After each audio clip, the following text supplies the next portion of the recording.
Peace, peace. Peace to the Universal Temple for the sun, planet, moon, and stars. I'm your host, Lord Messiah. And we about to go in today on Private Banking 101. And this is how would I say, a presentation drawn up by COURTLAND Kalani L. And I just want to share this, with the people. Some people have this information, you know what I'm saying? And they may be, therefore like somewhat advanced and more so ready to implement this information. So this kind of gives you a good outline on how to do certain things pertaining to private banking. And let me give my disclaimer real fast. This is not legal advice. This is not this is for entertainment and educational purposes only. This is not legal advice. I'm not a lawyer. I'm not an attorney. I don't even use that term attorney in fact anymore because I gotta take that off my business cards and all that. I don't even use that term anymore. But anyway, because an attorney is one who's going to turn you over to the jurisdiction of the court. You know what I'm saying? That's what the attorney does. You know what I mean? But anyway, so learning about private banking 101, and we're gonna go into it. So yeah, so I'm gonna play this here off the audio, off the reader. I'm gonna let y'all hear this, and then I'm gonna play it once, and then I'm gonna go back over it, and then I'm gonna break it down and whatnot from what I understand from it. So much more that other people can so much more information, knowledge, wisdom, understanding people can bring to the table. I put this out there. If anybody that's up on this information, y'all can hit me back and be like, yo, I know how to do this, I know how to do that part, help me. Shit. I mean, I'm saying I don't know how to do all of this stuff, you know what I'm saying? So like I say, I'm sharing this information to get some feedback from the people, so on how you maybe would go about certain things and so forth, so forth. Let's combine great minds and let's let the sun shine. All right, so here we go. Private Banking 101. Let Kalani out. What is the definition of bank? Notes TO point out, asterisk the bank is a core asterisk and power to receive deposits of money. Asterisk the bank issues promissory notes. Underscore, underscore, underscore, underscore, underscore. Underscore, underscore. Understanding taxes and what they truly are. Rule number 1. During debit/credit transactions, your signature is the payment/permission to pull funds from your public/private account. You have a debit card that's funded by your public checking account. You also have a credit account that's funded by your private treasury account. Every dollar you fund/pay to a third party after you sign for the original product price is technically considered a tax. Why moving through a foreign trust is important. This is all a game, and it's not about what you do, but how you do when you set up foreign trusts. So you can move through domestic commercial systems, tax exempt, you fill out SS or document for your trust, and establish a 98 EIN with the IRS or your country's Internal Revenue Tax Sector. You can create a new 98 number every single day with the IRS. There is no limitation. Open up a trust bank account utilizing your passport/ID, 98 EIN, and your own certificate of trust papers. You do not have TO, use your SSN TO, open up a trust bank account, apply for a Visa checking account card in the name of the trust or what you choose. How do we set up a foreign trust? Since this is a foreign trust operating in commerce as its own nation, it must have its own jurisdiction. Every jurisdiction comes with government, and it's owned by laws. By laws serve as the constitution for how you will govern your personal nation. You must have a family code FO/flag/seal. Filling out your trust document. Put your name or religious assembly title in the John Doe sections. Read through IT carefully and set the bylaws according to your life and how you want to govern yourselves. If you have medical needs or requests, make sure to list them as medicinal purposes because the U.S. government can't infringe on your constitutional religious rights. This is a private document, so you don't have to post it publicly. but if you'd like, you can record it in the County Real Properties Division. Filling out your SS4 document. Get a 98 Trust EIN without a SSN. Providing your SSN is optional, but you can reject using your SSN by stating you're Amish or Mennonites. You must ask, who is the system considering Jew? Who can? Claim it. Customizing your bank card. It's important to remember that your bank card will feature your name, executor over the trust, and the name of your trust. You can name your trust whatever you want to call it. Double check and make sure to tell them at the bank to issue your card exactly how you want it. How to fund your trust. Since you have a new EIN, you will need to establish credit for your trust by applying for business credit trade lines with companies like Uline, Quill, Gemplers, and Vistaprint. If you have assets, homes, stocks, bonds, etc., you can add these items to your foreign trust to be borrowed against in the future via UCC1/UCC3. If you already have good credit, you can be a personal guarantor for yourself and co-sign on loans and purchases for the foreign trust until the business credit score is high. Got personal bad credit? No worries, you can repair your credit history and add trade lines to your SSN to boost your credit quickly. Not what you do, but how you do things. The catch is, when you purchase items through a foreign trust, you're putting the transaction in a jurisdiction foreign/outside the U.S.'s legal supervision and administration control. You literally use your signature to pull credit/loans from your U.S. private treasury account to fund yourself. Use their fake credit owed to you via your Strawman's treasury account to buy real tangible assets that can be liquidated in any currency. Question: if you sign to buy domestic things on credit through a foreign trust, are you supposed to pay domestic taxes afterwards? Underscore, underscore, underscore, underscore, underscore, underscore, underscore, underscore, underscore, underscore, underscore, underscore, contracting with your job. Close all public bank accounts opened in your Social Security number. Rescind your W-4 contract with your job's Human Resources Department. Submit a W-8 Ben utilizing your 98 EIN. Start getting your monthly checks income tax-free. Can a domestic company tax a foreign entity it's contracting to do business with? Handling child support and domestic taxes. Now that you have switched all of your bank accounts to foreign, can a domestic corporation take out child support taxes? Also insert a child support injunction into the clerk of court over your specific case. Okay, now I know they said that kind of fast, and I was gonna like play it on slow for people, but if I played it slow, it would be too slow, and people would be like, "Come on, man, we ain't stupid, man. You ain't gotta play it that slow." But when it plays it fast, sometimes you might miss shit. So therefore, I would advise, not legally advise, but I would just advise, as far as for your memory's sake, you go back and play it back and listen to it again over and over and over again. And you can pause and break it down. And, you know, so what I'm going to do now is like go back over it. Okay, man, like you keep popping that dumb stuff up. So basically what I'm going to do now is go back over it and all right, man. Yeah, I got it. So all right, so here we're gonna go back over it. So Private Banking 101 by Courtland Kalani L. This is his information. I'm just giving my interpretation of this information. You understand? I didn't create this information. I'm just giving my interpretation of the information. So it says, what is the definition of a bank? You know, Black Laws Dictionary, Freeline on edition, second edition. Well, quite brief on the side, it says, notes of point out, you know, and is it going to go into all of that in here? But it says a bank is a court. A bank is a court. Know that. You know what I'm saying? And a court is a bank. In fact, you know how when they be in court, they be like, the attorneys will be like, oh, maybe approach the bench. The word bench is a Latin word for bank.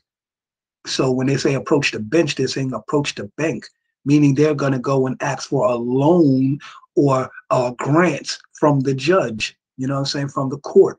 You know what I'm saying? To allow them to do what they do. Oh, Your Honor, we're just asking that blah blah blah. We just need more time for whatever. You know what I'm saying?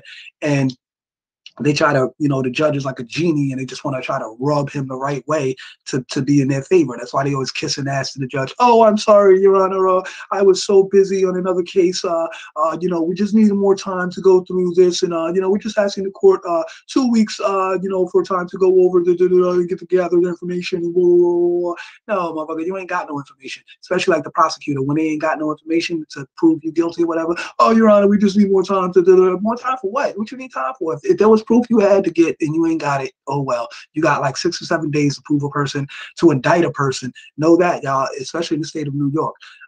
What is called the 180-80 rule. You know what I'm saying? Your 180-80 rule. When you get locked up, know about your 180-80 rule. Listen, y'all, 180-80 rule.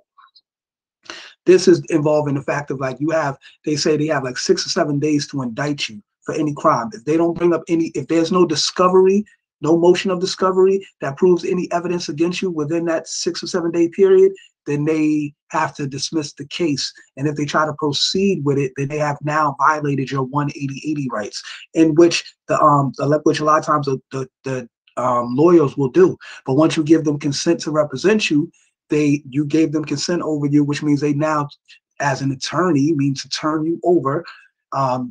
They turn you over to the jurisdiction of the court. Now, regardless of what you're trying to fight and say this and say that, you're still under the jurisdiction of the court. So you're at their mercy. You're at the mercy of the court. You know what I'm saying? As they say. So that's not a real good position to be in.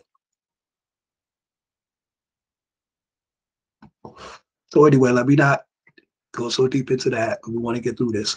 Empowered to receive deposits of money. That's why they're always trying to charge you for something. They're always trying to charge you and make you pay fines. You pay fines to the bank, which is a court, or to the court, which is a bank. A bank issues promissory notes. So, the bank will say, we give you this loan, which is really a promissory note because it actually, on the public side of things, when you're dealing with the bank, they're actually tapping into your private treasury account and giving you benefits from your private account in the public. So they are public trustees operating your private account, and they're doing private and public banking for you when you're supposed to be in control of your private banking and do everything for yourself. You know what I'm saying? But they're doing it for us, so therefore we're subject to their policies, rules, and regulations and all that shit. And once you become your own private banker, then it's about how you want to go about it. Like I said, get a corporation tax a foreign entity that is doing business with? The answer is no. Because if they chose to do business with you and you've already known to them through the forms and stuff that you've given them that you're operating in a foreign capacity, and they choose to do business with you, they can't turn around now and say, oh, we want to tax you. Yo, you got to pay taxes. No. You chose a contract with me. I'm a foreign entity. Foreign entities are not subject to pay taxes to domestic corporations.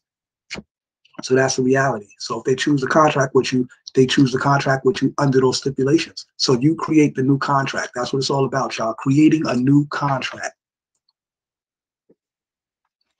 All right. So it says, what is a bank? A bench. See, I told y'all, a bench or a seat. The word bank means bench. Maybe approach the bench. The word bench is what is a bank? A bench or a seat. The bench or tribunal occupied by the judge. See, maybe approach the bench, approach the bank. The seat of judgment, a court. See, so long as the judge sits in the seat of the bench, then he sits in the seat of judgment. You know what I'm saying? A court, the judge. So the court basically, so the judge basically, the court and judge is synonymous. So when you say, may the court, you asking, may the judge, blah, blah, blah, whatever. You know what I'm saying, grant whatever, so you're asking. So the full bench or full court, the assembly of all judges of a court, a setting is a, the assembly of all the judges of a court, a sitting in bank, a meeting of all the judges of a court, usually for the purpose of hearing arguments on demurrers, points reserved, motions for new trial, etc., as distinguished from the sitting of a single judge at the assises or at nisi prius from prior trials at a bar. But y'all can look that up, those terms right there, if y'all want to, get that understanding.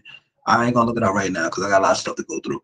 But in this sense, bank in the more usual form of the word, an institution of great value in the commercial world. See, an institution of great value in the commercial world.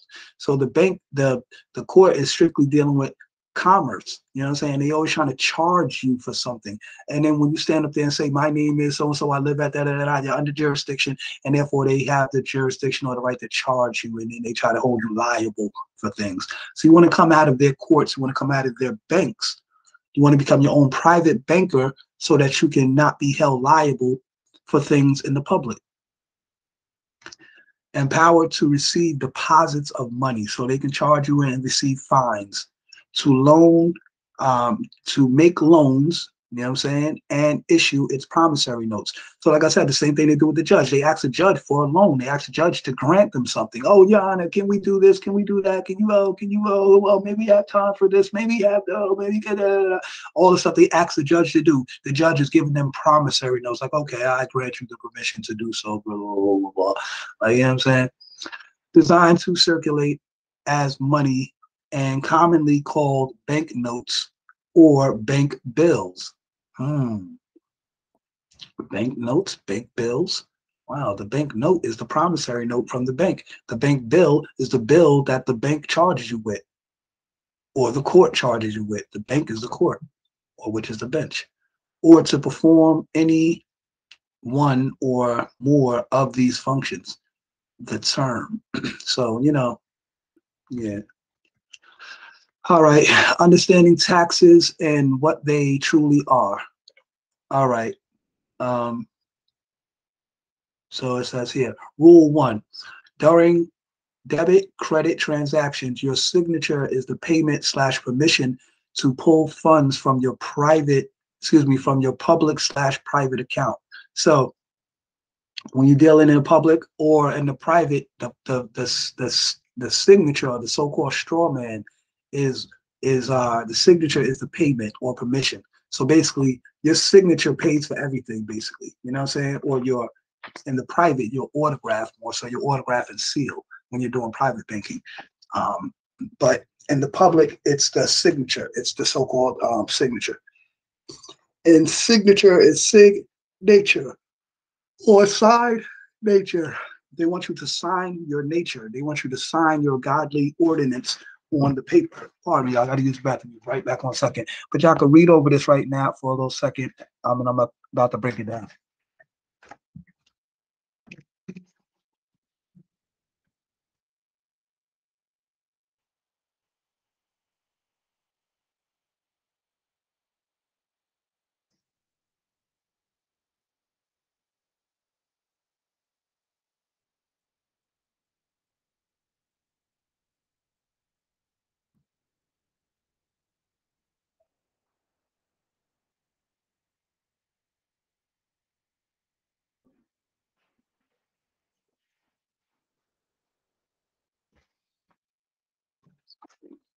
All right, so your signature basically pays for everything. So you have a debt, you have a debit card, and if you look at the word debit, right? If you take the I out of debit, D-E-B-I-T, take out the I out of debit, and what do you have?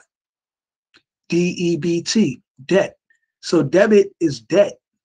So you know how they like, will that be debit or credit? You know what I'm saying? Will that be debt or credit? And basically, debt and credit is the same thing, y'all. peep this, peep this now. Debt and credit is the same thing. Like I was breaking down before. Listen, if you have a debt, right? Say, okay, listen, I loan you $1, right? You now are in a debt to me of $1. You owe a debt. But the fact of the matter is that if I loaned you that debt, if I was wise, a wise banker, I would say, okay, well, does this person have the credibility to pay me back this dollar? Remember in you remember in on the Boondocks when Riley, when he was in the classroom and when they had the white teacher, when when the white teacher got in trouble for using the N word, and he was like, man, this kid is in the class, he uses it all the time. He's like, yo man, yo nigga, he said one of the kids asked him, Riley, can I have a fry? And he says, nigga, how am you gonna borrow a fry? Is you gonna pay me back this fry, nigga? So anyway, you know what I'm saying? But like, you think about that, that's kind of like that's not really an investment. You know what I'm saying? Like if you say, yo man, let me borrow a fry, man, like how can you borrow fries? Once you eat these fries, the fries gonna be gone. You know what I'm saying? Are you gonna pay me back these fries? You know what I'm saying? Like, so that's not something that you could actually borrow. But now, the dollar bill, you say to a person, hey, can I borrow $1? And you look at the dollar bill, right? And on the dollar bill, you got that small print that says, this note is legal tender for all debts, public and private. So now once you give this person the dollar, right? You just loan them $1. And now they gave you the promise or the verbal promissory note, because it's not like you're going for $1. You ain't going to draw up a contract like, yo, man, I loaned you this dollar. You're going to pay me back this dollar. So something as simple as $1 can be a verbal contract. You know what I'm saying? You can verbally contract over $1, $5, $10, maybe even $100. If somebody is family, yo, man, I'm gonna loan you this $1,000, bro. I know you just lost your job and everything, trying to get back on your feet. But yo, when you get back up, man, you gotta hit me back, man. You know what I'm saying? I ain't rich, bro, but I'm trying to look out for you. You know what I'm saying? So okay, that can be understood. But now if it's like a big business deal, $10,000, $20,000, $1 million, man, you better draw a contract on that. Because that verbal word, man, listen, you better draw a contract on that.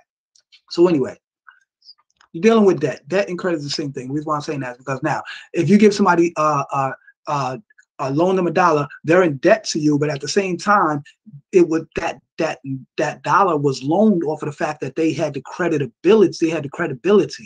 They were creditable to be loaned that dollar. So actually, that debt is not necessarily debt if they have the credit or ability to pay it back. You know what I'm saying? The credibility to pay it back. So therefore, the debt is like synonymous with credit. Like I wouldn't loan somebody something that I know is not creditable to pay it back. You know what I'm saying? That wouldn't be wise. You know what I'm saying? Because that would be a loss to me.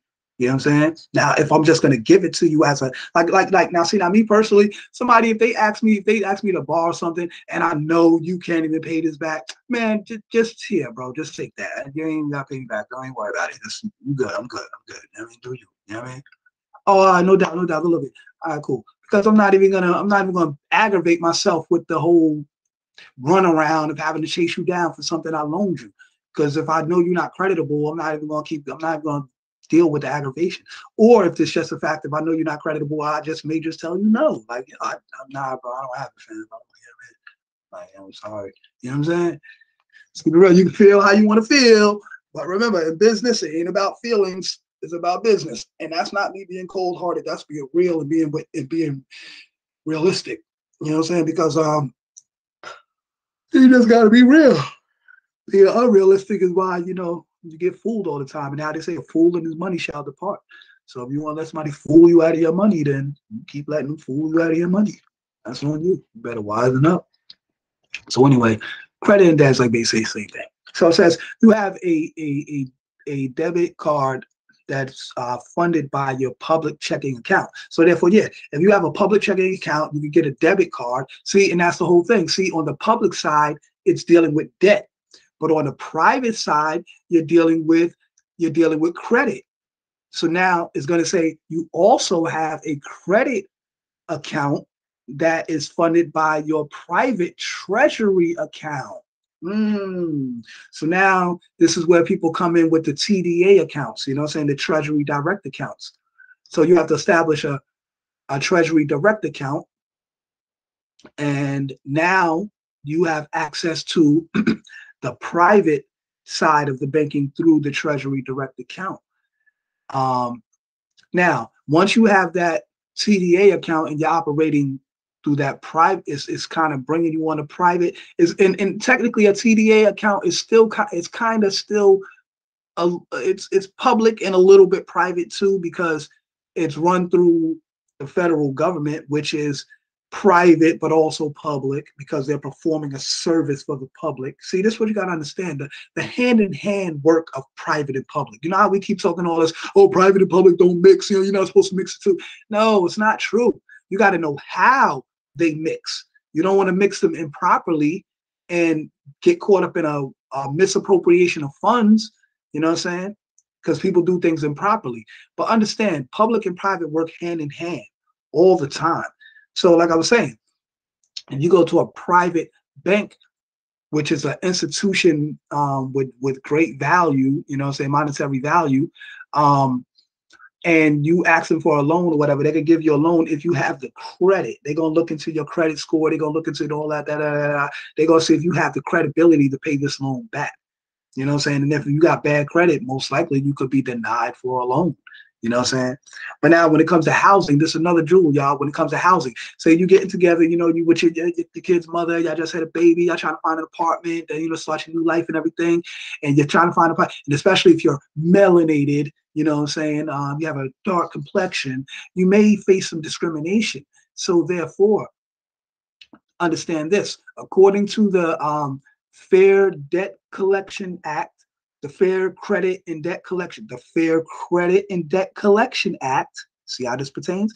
The Fair Credit Debt Collection Act, it states that basically people cannot be discriminated upon based upon their credit score.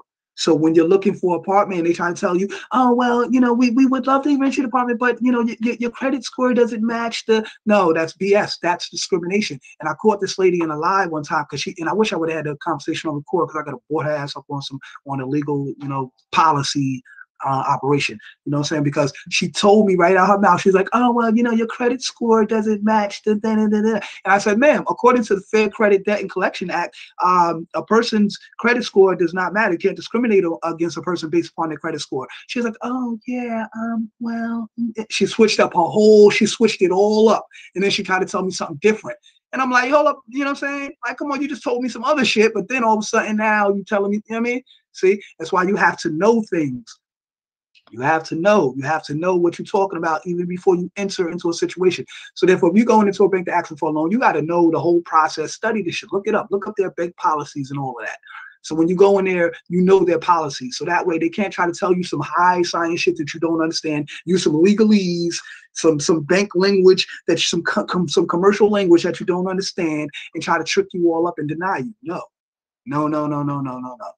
Be on point, be wise, be smart, study and know things. You know what I'm saying? You have to. And you can't depend on everybody else to do all the study. So like I said, I'm just showing you these things, and I'm giving you certain jewels that you can look up for yourself. And like that jewel I just gave you, you could type that and you could Google that. You know what I'm saying?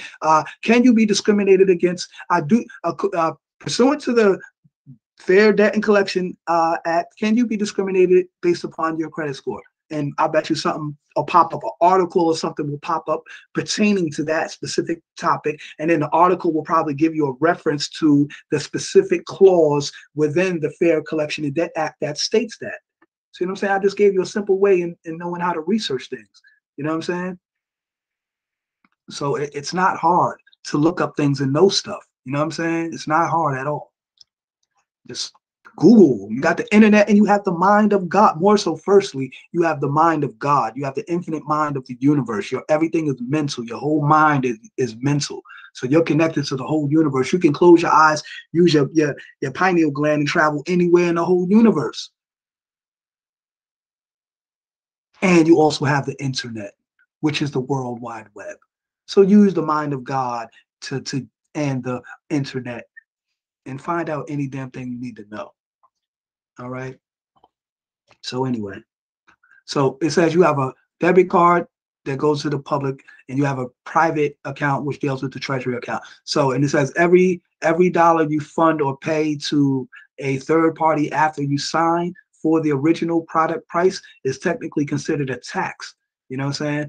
But like I said, once you get into that private banking status, you can't necessarily be taxed. You know what I'm saying? Okay, so now it says why moving through a foreign trust is important. Okay, it says it's all a game, and it's not about what you do, but how you do it.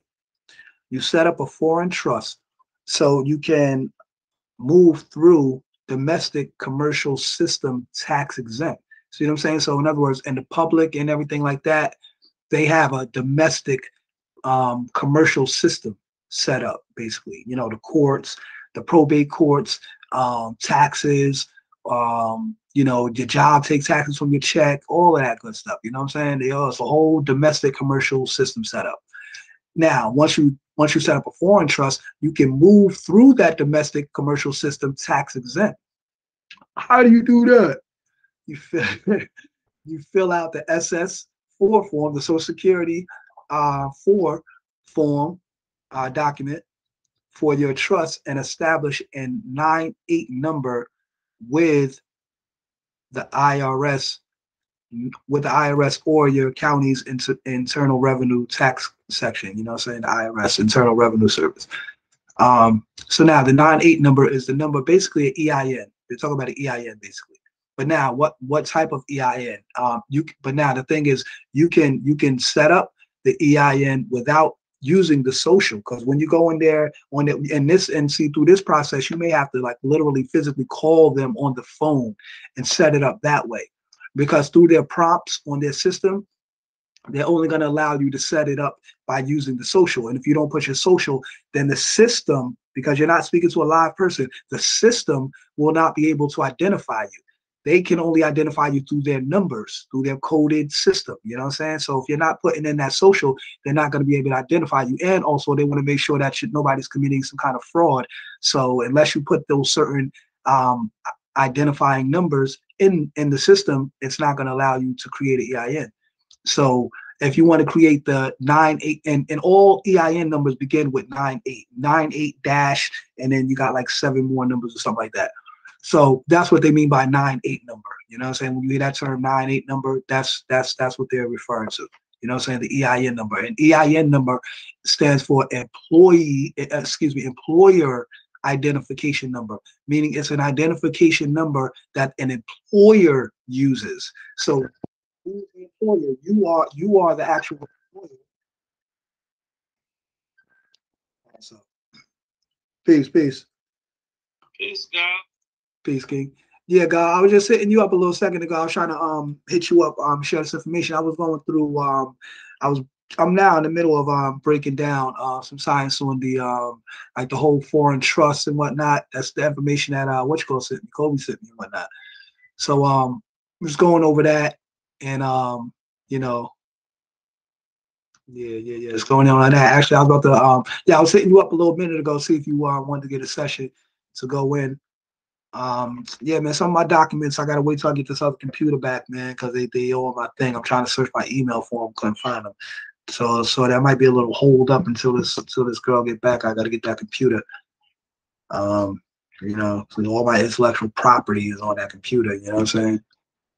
But so you doing yeah, I'm doing a video right now. Yeah. But okay. yeah, I was gonna say, I can hit you back in like I'm gonna wrap this up. I'll be like done like maybe 15 minutes, 20 minutes. Go ahead, take the time. I'm just down here, man. I'm down at my mama's house, messing around, kids. Yesterday we had the birthday little party. I just came down here, just got done moving some stuff for my sister. We moved some stuff. So Okay. Just hit me back whenever you ready, bro. All right, no doubt. I'll meet you soon. I got like 2 more slides. Well, actually a couple more slides. But yeah, I'll be done soon though. All right. All right. Peace.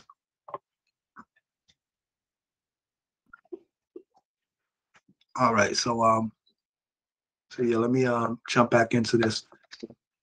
So yeah, so the 9-8 number, that's what they're speaking about when they talk about the 9-8 number. Yeah, that was the brother King L Bay right there, you know what I'm saying? Check out the brother King L Bay. He also be dropping that sauce, you know what I'm saying? That's a sauce boss right there, you know what I'm saying? So you're gonna get a lot of information as well from the brother. So going back in, right? So 9-8 number, there is no limitation. Open up parts up. You can create a new 9-8 number every single day. Yeah, you can create a new like EIN on what you call every day. Like they allow you to make like one a day. There is no limitation, except for the fact that you can only make one per day. You know what I'm saying?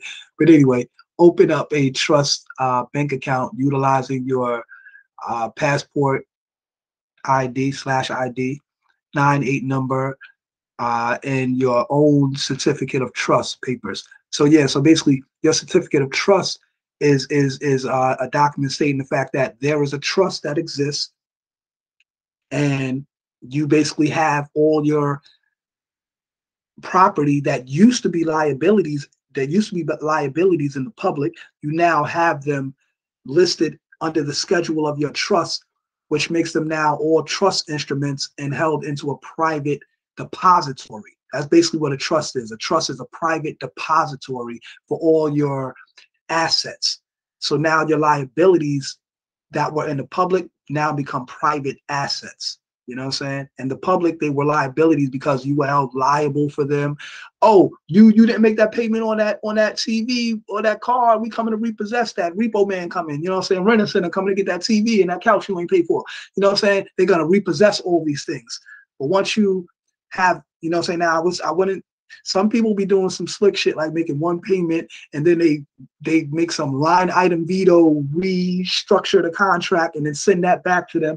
And then they use their whole like living status, and I'm the living man, I'm the creditor, you know what I'm saying? They use their whole foreign status. Like they said, the signature is what draws the credit from the public or the private side. So once you're dealing with your private side of banking, you, as they're going to go into, you use your seal, your nation's flag seal, and so forth, and autograph through the seal as a way of identifying your trust, and that way you operate. So that way you're navigating in a foreign capacity, and you're not getting caught up in the domestic commercial system.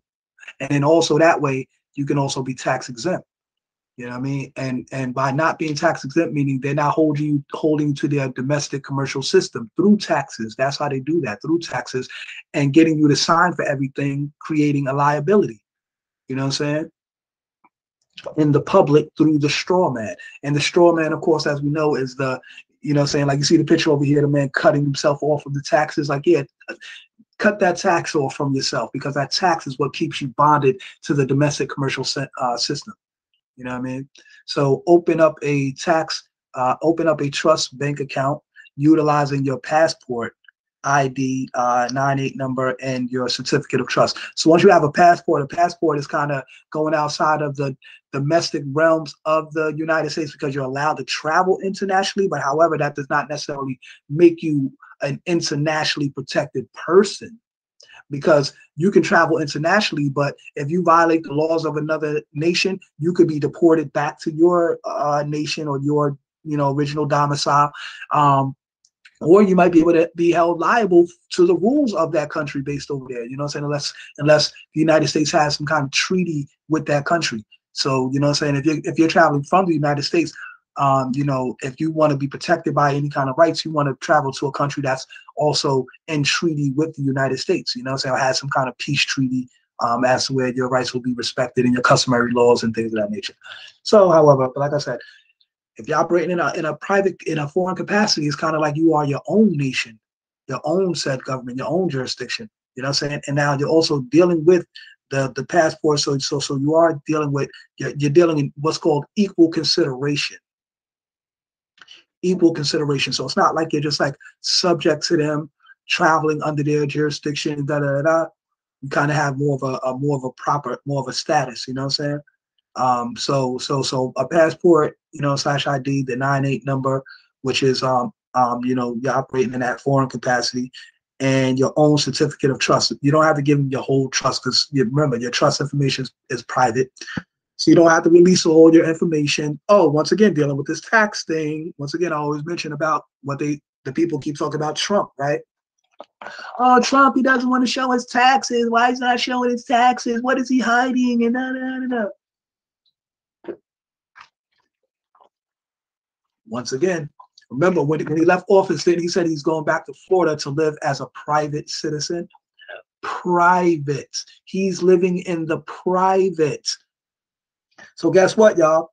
When you're in the private, you don't have to disclose all your private information to the public.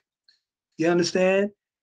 In the private, you have things like private contracts. You have things like indemnity clauses, non-disclosure agreements.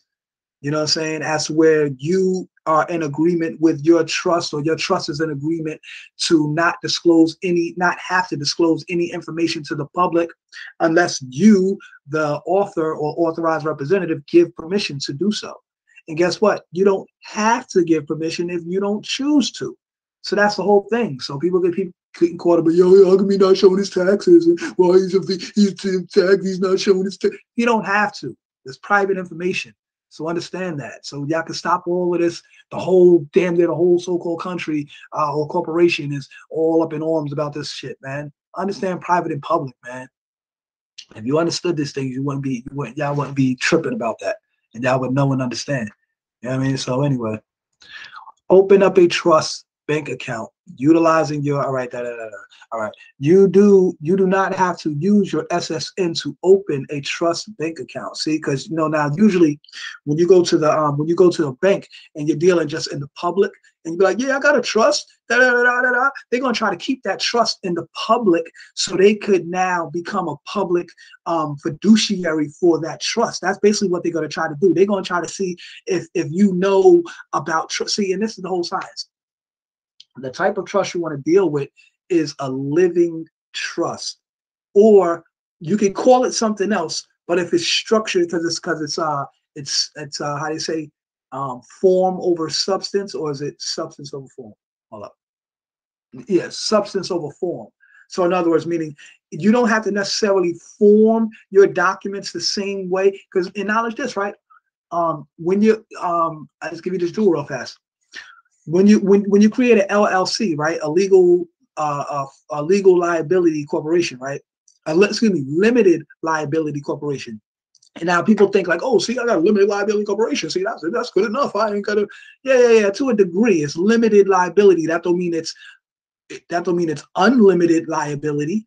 You know what I'm saying? It's not an unlimited liability corporation. It's a limited liability. So your liability becomes very limited. You know what I'm saying? So it kind of gives you some kind of protective clause as to where they can't necessarily sue the individual. They can try to sue the company, but they can't get to you, the individual, because you're kind of through the company. So it kind of gives you a kind of a layer of protection. But I heard this other dude, he dropped a jewel about how, I forgot the term he used, but it's basically like you open up another LLC and then you put all the assets in the name of the second LLC, but you represent it through the first LLC, and that way, like, they can't get to the assets or get to you per se, because you have layers of protection through the multiple LLCs. You know what I'm saying? As a technical term, they broke down into that, all of that, all of that. But anyway, you can do that. So it says you don't have to use your SSN. So like I said, you're gonna have to actually call them on the phone and talk to them and let them know this is a foreign business trust. You have a foreign business trust set up. You know what I'm saying? It's not a commercial trust. It's not a domestic trust. It's a foreign business trust. And you want to set up this. You want to set up an EI, you want to set up a 98 number for it without using the social, because remember, the social security number is tied to the Social Security Administration, which is tied to the domestic commercial system in which they're going to tax you. That's how they know everywhere you at. And if you like people try to avoid child support or something and they move to another state and they think like, oh, I'm going to cheat the system. No, Social Security, once you get on a job and they pop that Social Security in, yeah, you might slide for a couple of months or so, but once it's in the system and 90 days or so go by, they're going to get alert of that and they're going to track you down. You know what I'm saying? So that's how they do. So all that trying to move to another state stuff, because remember this, all the states have what's called full faith and credit, which means that every state is going to acknowledge the laws or the jurisdiction of the other state. So therefore, just because you move to another state don't mean that if you in New York and you move to New Jersey or you move to wherever, California or another state, don't mean that the state of New York can't track you down through that social and then send you some goddamn mail and be like, yeah, you owe this, that, and the third. And we summoning you to come to court and blah, blah, blah, blah. So know that. You know what I mean? So that's how they mean. They keep you caught up in the domestic commercial system. You want to get out of all of that. You want to have to say, come out of her. You know what I'm saying? We're trying to come out of her. You know what I mean? So apply for, now, like what I say now, apply for, see how I keep talking about this. This is now, like I said, this is not totally coming out of her, this process right here. But this is an equal consideration, I would say.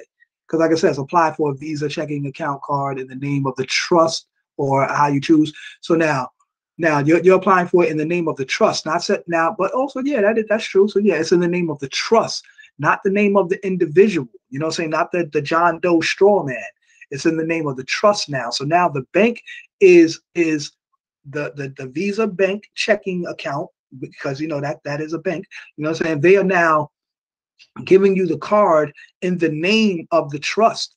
You know what I'm saying? And the name could be whatever you choose. You know what I'm saying? It could be, John Smith Trust, you know what I'm saying? Whatever whatever it is. Or as original, people, if you change your name and you've corrected your name, rather say, corrected your appellation, and you have a divine calling now, then it could be in the name of the divine calling. You know what I'm saying? So how do you set up a foreign trust? And like I said, that way you're operating as a foreign entity, not as the straw man.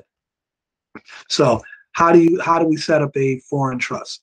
And now, before, you couldn't see this on the top of this title here. It says Negroes in Coat of Arms. And they're going to talk about right here about your family coat of arms, flag/seal.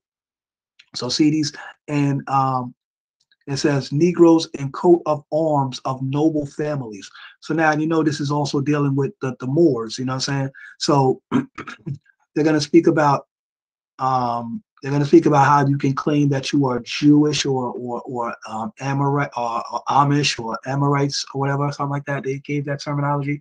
But for more melanated people, you were more so, some people deal with the Moors. You know what I'm saying? They claim a Moorish birthright. You know what I'm saying?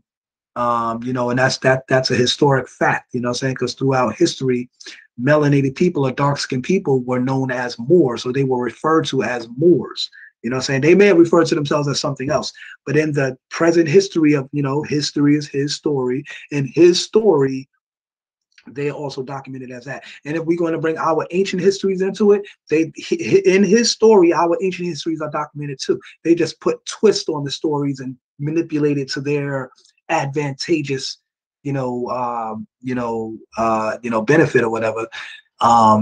To benefit them, they twisted. They turned all the black deities into white deities. They turned Osiris into the so-called father. They turned the god, the queen Isis into the Holy Spirit, and they turned Horus or Heru or Horus into so-called Jesus Christ.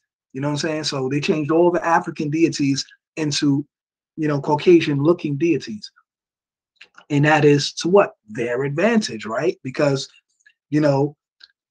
quite obviously, because they want to keep on worshiping a Caucasian-looking Christ, even though the very Bible that they tell you, that they read, or they'll even tell you to read, in Revelation chapter 1, verse 4, it tells you Jesus is described as a man having hair of wool, hair like wool. See these people in these pictures? They got hair like wool, what you would call nappy hair or kinky hair, which is actually kingly hair because it's your crown. Hair like wool and feet the color of brass, as if they had been burned in a furnace. So that means the man was jet black. His complexion was dark, And it says that he had the voice of many rivers, meaning he had a deep voice. The brother had bass in his voice, and his countenance was as the sun shineth in his strength. So he was able to absorb the sun, and he was actually, you know how black people, we shine, how melanin is popping. You know what I'm saying? The sun shineth in his strength. So he obviously was not a Caucasian man standing in the middle of Jerusalem, which is Northeast Africa. Remember that, y'all. Jerusalem is North Africa, attached to civilized land where man tan was blacker. You know what I'm saying? So we got to understand that, of course, this so-called man, Jesus, who was called Jesus, or whatever case may be, was from a region where the people was dark skinned. So he himself was dark skinned. Common sense. But they're not going to worship that. They don't have an image in their mind of some black man with woolly hair and skin of brass. They don't have that.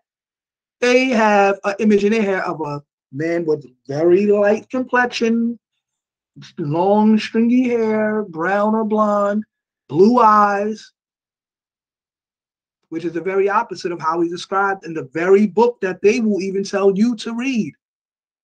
So that's a contradiction. So anyway, let's just get it right. So anyway, you see this says Negroes in coats of arms of noble families. So understand, you know, saying melanated people, black people, we were in coats of arms of noble families. You know what I'm saying? Don't think you was always a slave and you was always you know what I'm saying, you was always in captivity and you was always under the rule of another people. Like, yo, you used to rule things yourself. You know what I'm saying? And you could get back to ruling things yourself. You know what I'm saying?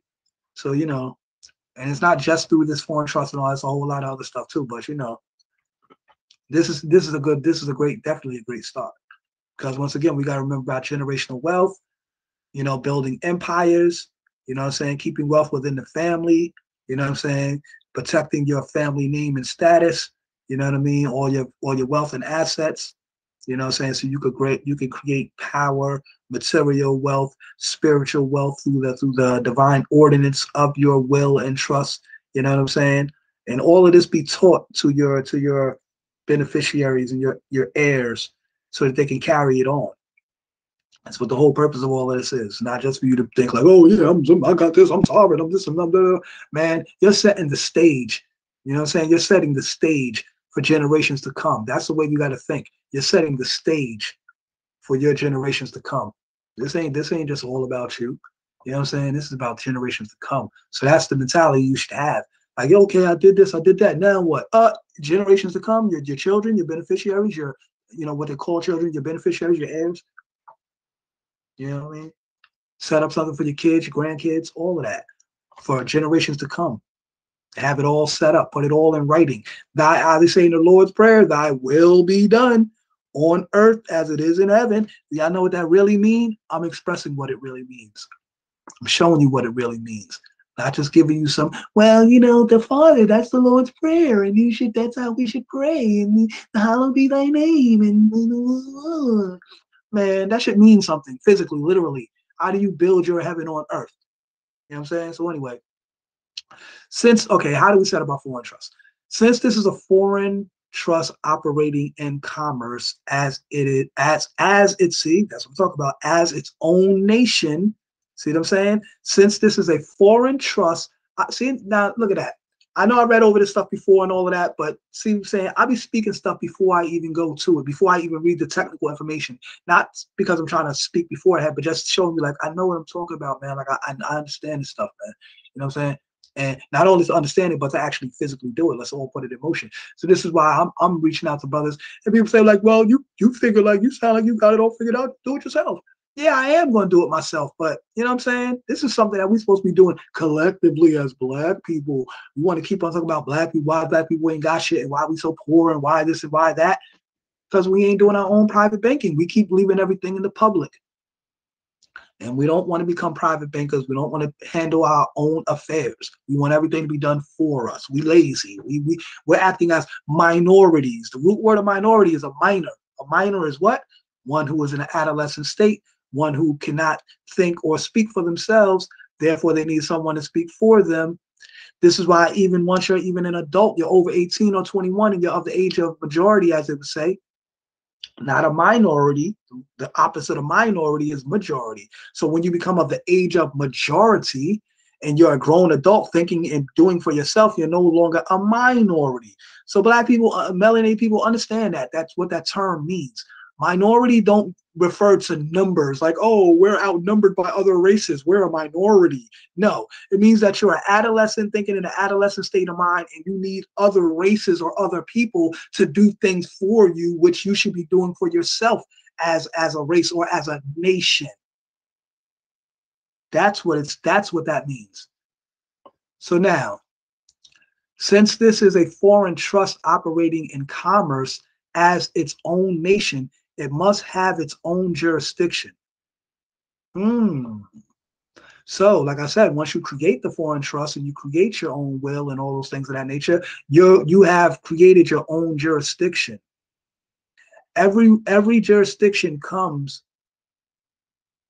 with government and its own bylaws. So now, what is your government and what is your bylaws? Your government is your tribe. Your and I got a tribal constitution that I developed. You know what I'm saying?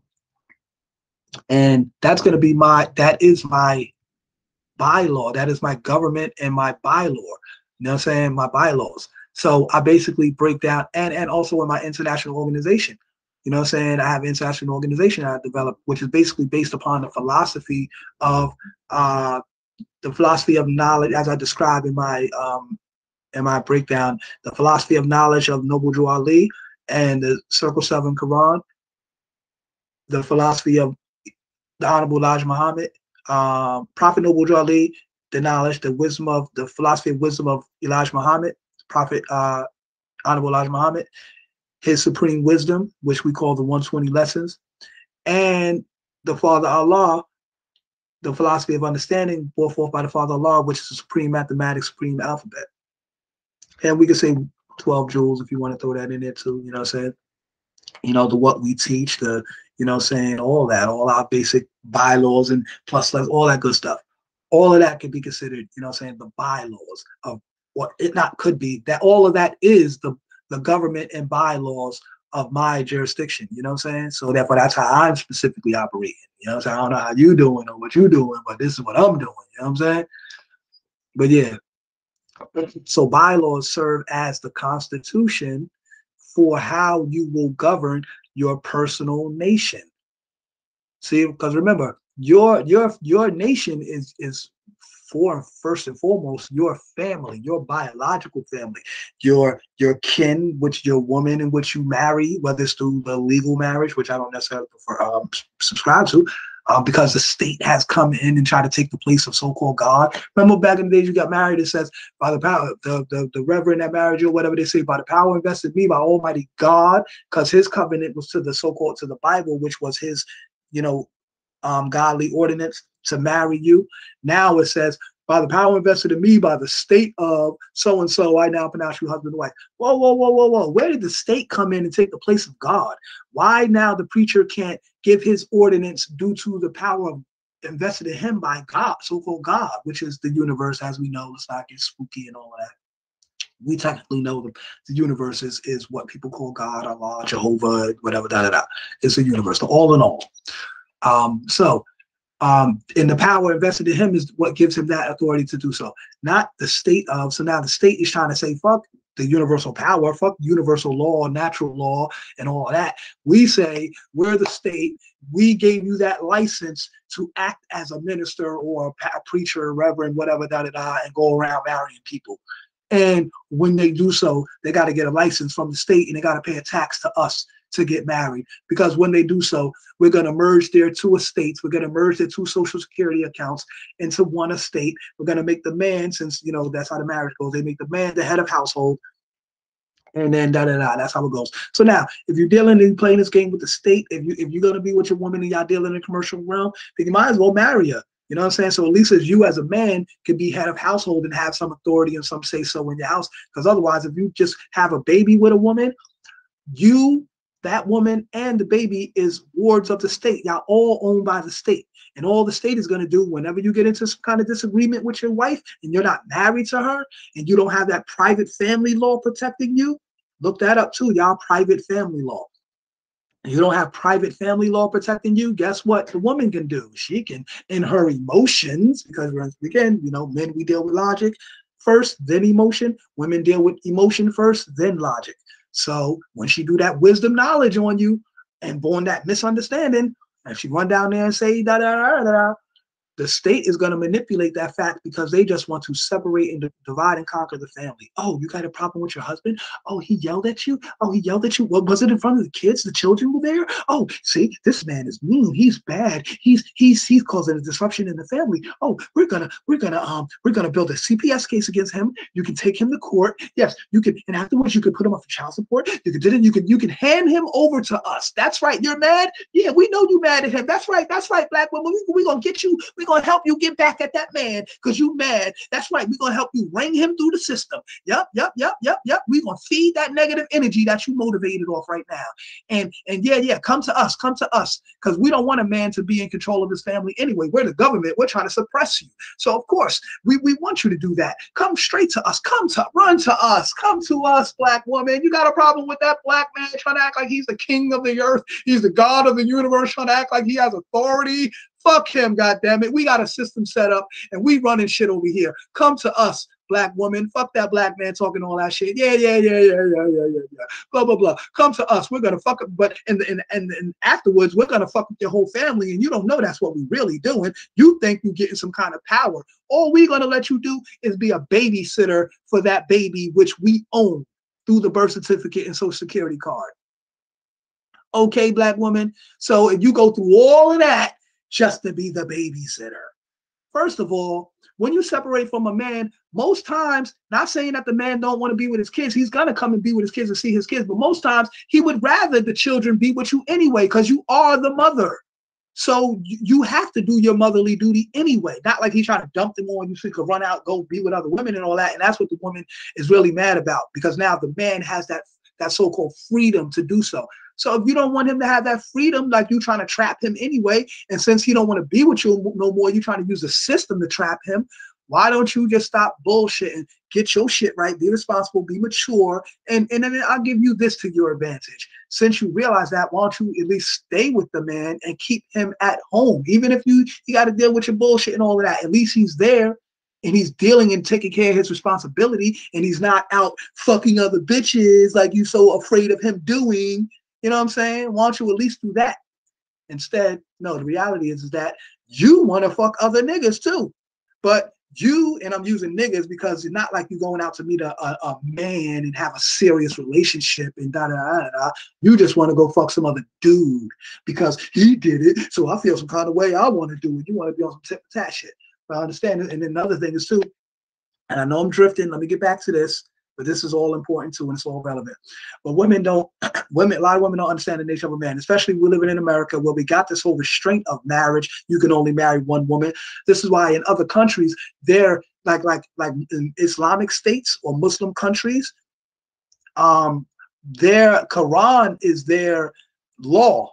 Literally, the Quran is their law. That's their jurisdiction. And according to the Quran, they're allowed to marry more than one woman. So in those Muslim type states or Islamic states, dealing with certain Islamic laws or what is known as Sharia, or which is based upon the traditions and hadiths of the Quran and of Islam, part of their beliefs and traditions is that they can marry more than one woman. So due to that jurisdiction, they can do that. But in America, in this jurisdiction, United States, rather I say not America, just United States, under that jurisdiction, you can only marry one woman. So you can't be fruitful and multiply as the Bible even says. See, that's another thing too. Don't the Bible, and this is why they have the so-called separation of church and state. But once again, it's not separated. Like I said, the public and private is not separated. They'll get you in court and say, put your hand on the Bible. You swear to tell the truth, the whole truth, and nothing but the truth, so help you God. All the way up to the separation of church and state. The court would represent the state, right? Because remember, when you get into a court case, it's the state versus, or we the people versus, and remember, that's another thing too. We are not part of we the people. That's part of the government employees and all the people that are under the Constitution and so forth who have taken an oath to uphold the Constitution. If you're not a government employee who has taken an oath to uphold the Constitution does not apply to you. I'll put it that simple. And know what? I just had that revelation too, to put it clearly like that. If you have not taken an oath to uphold the Constitution does not apply to you. So when people go into court talk about my constitutional rights and all of that, you don't have no constitutional rights. So get off of that. Start your own nation, build your own constitution, get your own government, your own law, your own jurisdiction. And that's how you do shit. Become your own private banker. See how I'm talking about your own. And I'm showing you how you can do all of this yourself. People don't want to do this because this requires responsibility. And guess what, y'all? During this fucking corona time and all this downtime while we just sitting in the house, getting fat, eating, wearing a fucking mask all day, lowering your immune system, you're just getting weak. And when you're weak-minded, weak in the physical, you're not exercising, you're not doing nothing, man, you're just weak. And somebody could come and tell you, and then you watch a tell live vision all day. They brainwashing you every day. Man, oh, vaccines are mandatory now. Oh, you have to do this, you have to do that. And all you do is be a follower, and a follower. And you don't think for yourself. You're not thinking for yourself. You're not watching it. If you are watching the video and you made it this far, thanks to you. You have a long attention span. You're obviously not on TikTok all day watching all the dumb shit all day. So now you want they brainwash you with TikTok and all this stupid social media shit. You're watching 5 to 10 to 15 second clips of stupid, silly shit. Now, yeah, some of the shit is funny sometimes. Ha ha, he, you get a good laugh. Ha ha. But you motherfuckers is always doing that shit all fucking day. All you doing is ha ha, he. Everything is fucking funny. Nothing is serious. You ain't taking care of none of your business. You ain't handling your own affairs. And this is why the government can control you motherfuckers, man. And you stupid motherfuckers. And I'm going to call you that. Not because you don't know these things, because you don't choose to know these things. And you ignore being ignorant toward these things. You know what I'm saying? Ignorant has two definitions. It can be the lack of it can mean lack of knowledge, but why do you have a lack of knowledge? Because you do the root word of ignorance. You ignore. Stuff is right in front of your fucking face, man. Like even right now, this stuff right here is in front of your face. Are you gonna go into it? Are you gonna research it? Are you gonna look up into it? Are you gonna, well, he just told us how we could be our own private bankers. He just told us how we could all set up a foreign trust and get out of the commercial system. Oh shit, he just told us how we could be our own jurisdiction, our own will, our own everything, our own nation. Wow. Don't you want to do your own thing? You know, people talk about doing their own thing. I'm doing my own thing, so I'm doing my thing. Are you really? Are you really doing your own thing? Are you really? Anyway, so the laws serve as a constitution for how you will govern your personal nation. You must have a family coat of arms. Yeah, that was put backwards. He put FO, but coat of arms, flag or seal. So therefore, look at this, y'all. Y'all see this right here? Your thumbprint. Your thumbprint can be used as a seal. Excuse me. Why can it be used as a seal? Because for one, it's a personal identifier. It's a personal identifier, and also it's unique, meaning it's one of a kind. It's one of a kind. No one in the universe has, not even if you have a twin brother or sister, not even they have the same fingerprint as you. Not even identical twins have identical fingerprints. You know what I'm saying? Even identical twins have different fingerprints. So your fingerprint is what is unique to you. You know what I mean? So no one or anything in the universe has your exact fingerprint. That is unique to you. That shows your uniqueness. You know what I'm saying? That is your family coat of arms. That is your family and national seal. That is the seal of your nation. You understand? And or you can create a flag too. You know what I'm saying? That's what I need to do too. I need to create a flag.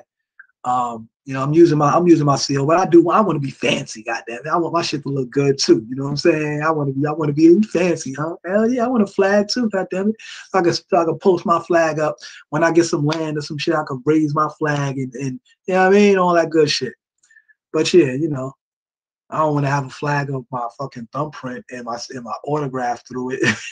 But if I have to, goddamn it, I will. I'll put that up there. You know what I'm saying? Fuck it. You know what I mean? That'd be my national flag. You know what I'm saying? But yeah, so yeah, you must have a family coat of arms. You know what I'm saying? So now when you change your, so now for example, if you took the the route of declaring your nationality as a Moor. You know, and you come in under the 5 civilized tribes. See, once again, going back to the tribes, that they're known as the 5 civilized tribes. And the family names of those tribes are Al, Ali, Bey, Day, and L. So, and I've seen other things that said Portia, something like that. Portia, being one of the family names, and also I think it says somewhere in the Moorish literature where it could also be whatever family name that you choose to add on as well. You could create your own family name, but it just be in reference or in lineage to the Moorish descendants. You know what I'm saying? To the descendants of the Moorish Empire and Moorish bloodline. You know what I'm saying? I would say more so the bloodline, because the empire brings you into it brings you into maybe a specific or broader jurisdiction, you know, religious jurisdiction maybe, or legal jurisdiction. So I would definitely say, but just by the bloodline, through the bloodline is more so Sing Julius, as they say, sing unisons, however you pronounce that word. It's kind of hard to pronounce. But yeah, but you look that up, the right of the blood, you know what I'm saying? Just solely, just sing unis, the right of the blood, you know, right of the land and the right of the blood. And we come from the land as the Aktakchan, you know what I'm saying? One who sprang from the very land that they inhabit. So therefore, and also too, knowledge that fact is what makes us physically, we are actual real estate, that which is attached to the earth. And even if we're not attached to the earth physically, like through an umbilical cord or through some kind of roots that we once was attached to the amoeba or the one-celled organism coming from the sea, or you know, or whatever the case may be, you know, saying a gland, or however you break it down, or even you know, going back into the macros, micros and macros of the universe and all of that, you know what I'm saying? So yes, we are that deep. Yes, you are that. You are all of that. And shout out to Kobe Fitz, man. She blessed me with some ill fiat from that will that she dropped on me, man. Because she was breaking down how, you know, the elements and all of that, the periodic table and all that ill fiat. You know what I'm saying? And thank you for that information. And thank you for this jewel right here too. You know what I'm saying? You allow me to break this down and give another session on this info as well. So I appreciate that, and thank you, and thank you, and thank you for that as well. So yeah, you must have a family coat of arms or a seal. All right. So let's continue. Filling out your trust document. So when you're filling out your trust document, you must put your name, or more so your appellation, you know what I'm saying, your divine calling, or religious assembly, the name of your international organization, or the name of your faith-based organization if you have one, or the name of your temple, you know what I'm saying? Like I have the Lord Messiah Allah El Universal Temple for the sun, planet, moon, and stars. That's what I would put, you know what I'm saying? And that also has my name or my divine calling and my religious assembly all in one. So therefore it's called the Lord Messiah Allah El Universal Temple for the sun, planet, you and I verse all temple for the sun, planet, moon, and stars. In the John Doe section, you know what I'm saying? So wherever you're supposed to put that John Doe or that straw man, you don't put that straw man, because now you've redressed yourself. You've redressed yourself with your divine attribute, your divine calling, and your assembly title. You know what I'm saying? Which doesn't necessarily have to be religious if you don't like, because some, you know, a lot of people, you know, break down the word religion in many different ways. Some people have something against that word religion. So I say you can use the word, and shout out to Born Mastermind for that, for this terminology I'm about to use, God-centered culture. You know what I'm saying? He used in his documentation and in his constitution for the Universal Nation of Original People, he put God-centered culture. And just to throw it out there, not, you know, toot my own horn, but I was also instrumental in helping with the name of that. You know, as we had that meeting and we tried to figure out the name, he came with Almighty Nation of Original People, and he was trying to say, okay, but you know, that might be linked to some other nation. So we said, okay. So I said, I use the word universal. He's like, oh, I like that. Boom. And he jumped on it. He took that. Boom. And it was done. Some other people was like, hold up, wait a minute. I ain't get my. But anyway, That's what was chosen. So, you know what I mean? Anyway, so, you know, and this is done by nation builders. Now, that brother might be doing something different than what I'm doing. In fact, he is doing something different than what I'm doing. So let that be known as well. Because a lot of people are like, yo, he on that Born Mastermind stuff, or is he on that Morris Nation stuff, or is he on that? No, I'm on my own thing. I'm doing from all the study I've done, from all the people I've built with, and all of that. I'm putting all this information together and doing my own thing. As it's said up here. What did it say up here? It says you must. Since this foreign trust operating in commercial is operating in commercial as its own nation, it must have its own jurisdiction. Every jurisdiction comes with its own government and own bylaws. So I have my own government, own bylaws. Bylaws serve as a constitution on how it will be governed. Your own personal nation pertaining to the person. And the person is a percentage of the sun, because every person is a percentage of the sun. You have the sun within you. You have this. You have the souls. You have the sun, the stars in you. It's what's called chakras. So you are literally a child of the sun. You know when they say Jesus was the Son of God, the Son of Man, because man is the sun. Yes, you are the child of the sun, kissed by Ra. You know what I'm saying? So anyway, that's why you have that beautiful chocolate melanated complexion. You must have a family coat of arms. You know what I'm saying? So you must have your own thing. You must have your own nation and everything like that. So anyway, read through it carefully and set the bylaws according to your life, and how you want to govern yourself. Not how the state wants to govern you and your affairs, how you want to govern yourself. So you can also deal in private contract law, as to where you may not be legally married to a woman, but y'all can have a private contract that y'all both get notarized or both get a notary attestation done to. Because sometimes when you get a notary, that places you under the jurisdiction of the state, but you get a notary attestation where the notary on a separate sheet of paper just acknowledges the fact that you autographed this paperwork.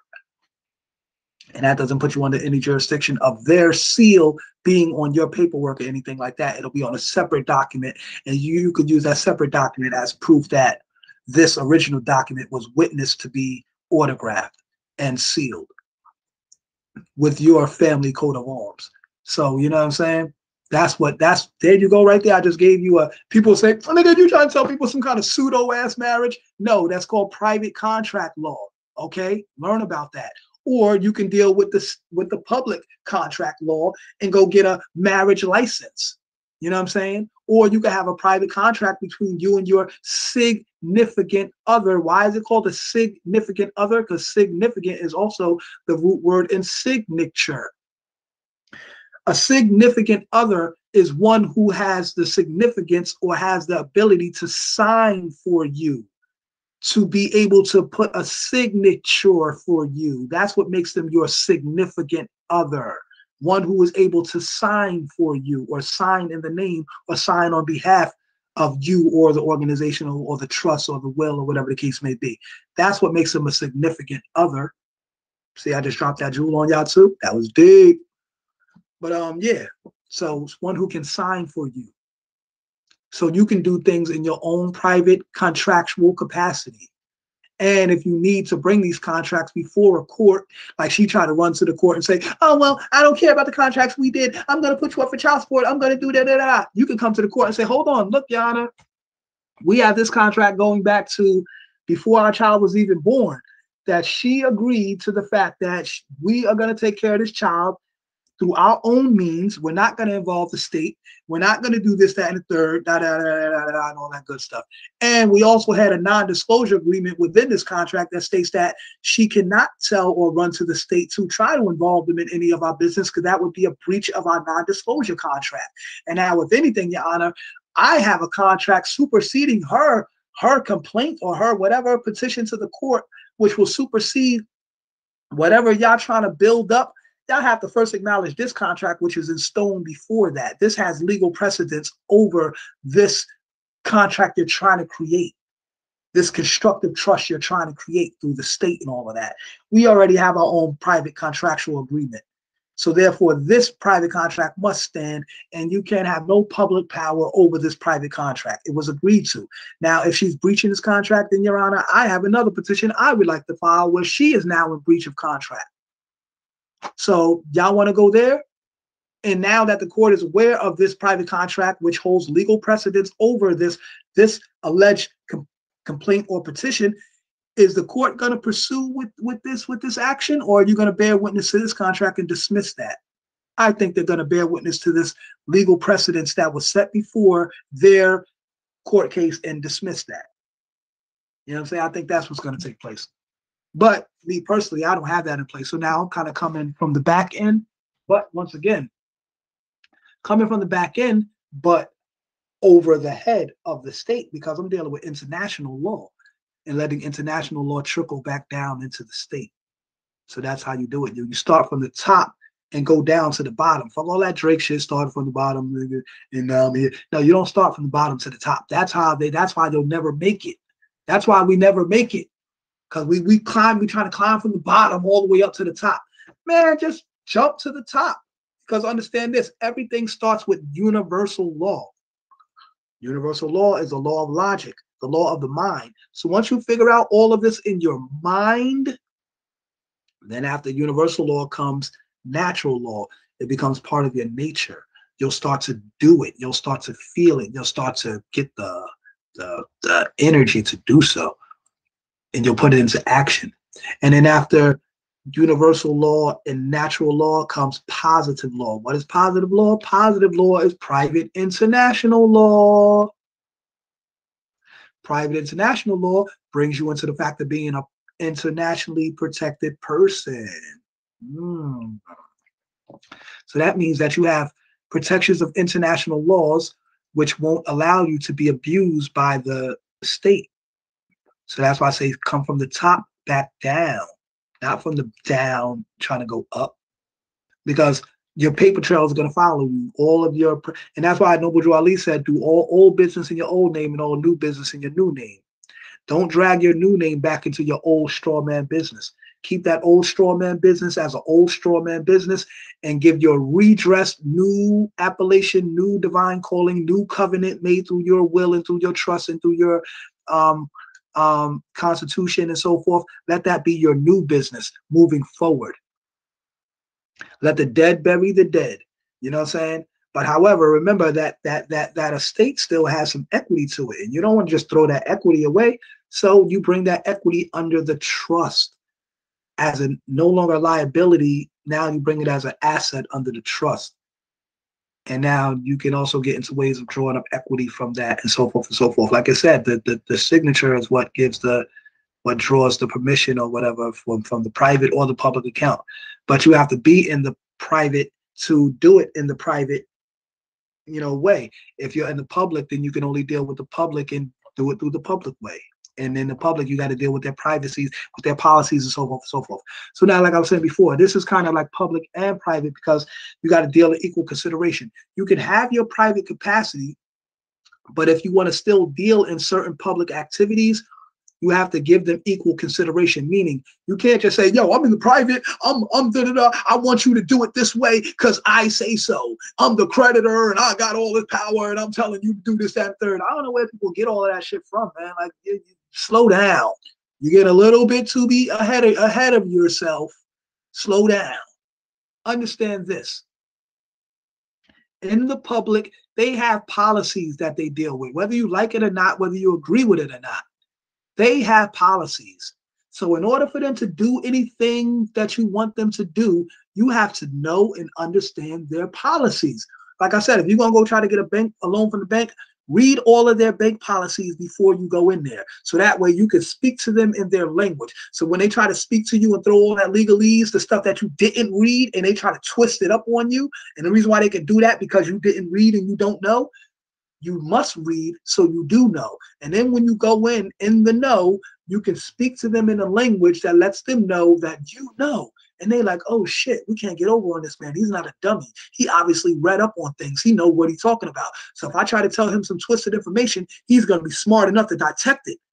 oh, it's that simple. Then they get on point and they be like, oh, we're not dealing with a dummy. So now let's give him equal consideration. But understand this.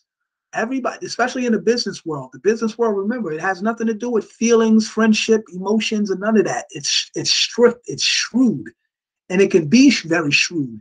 This is why we always feeling and getting emotional when we turn down and denied for this and denied for that and to that. And I'm not trying to say that you can have all the knowledge in the world. You can show them that you know everything too, and they can still deny you, and they'll try to find some whatever. Did you know also too, actual fact, certain banks got certain clauses where they could just say, yo, we don't want to do business with you. And if we don't want to, they don't have to disclose any reasons, no nothing.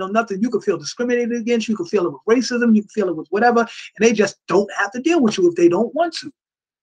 So when you're dealing with your business transaction, especially in a private, in the public, you want to be very nice, very generous, very, speak educatedly, be passive but assertive at the same time.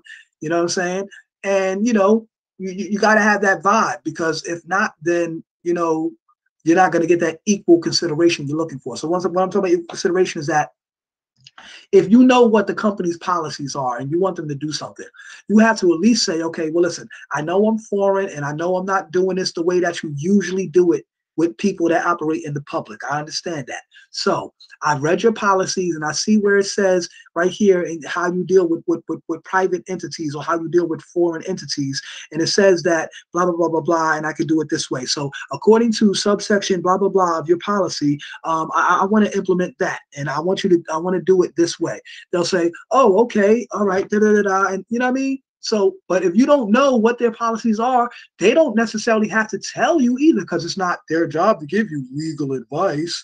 You know what I'm saying? As they always trying to use as their excuse to not basically tell you some shit, like give you some information.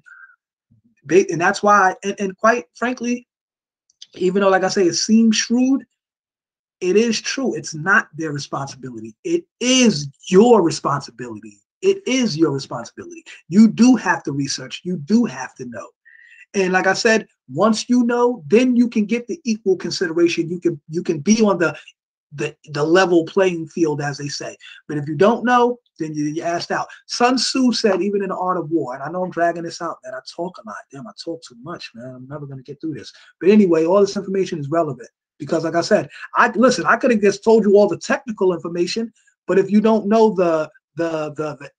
I could have gave you the understanding, but if I don't give you some of the understanding, you're never going to overstand all of this. You know what I'm saying? There's different levels to the shift. You know what I'm saying? There's different levels to the shift. So you gotta know and understand that.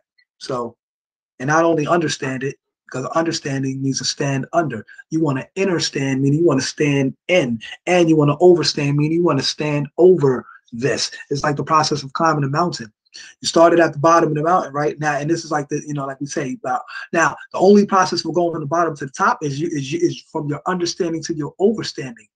But as far as and once you get to that overstanding, you can stand over. So like I said, stop studying all this commercial and state stuff.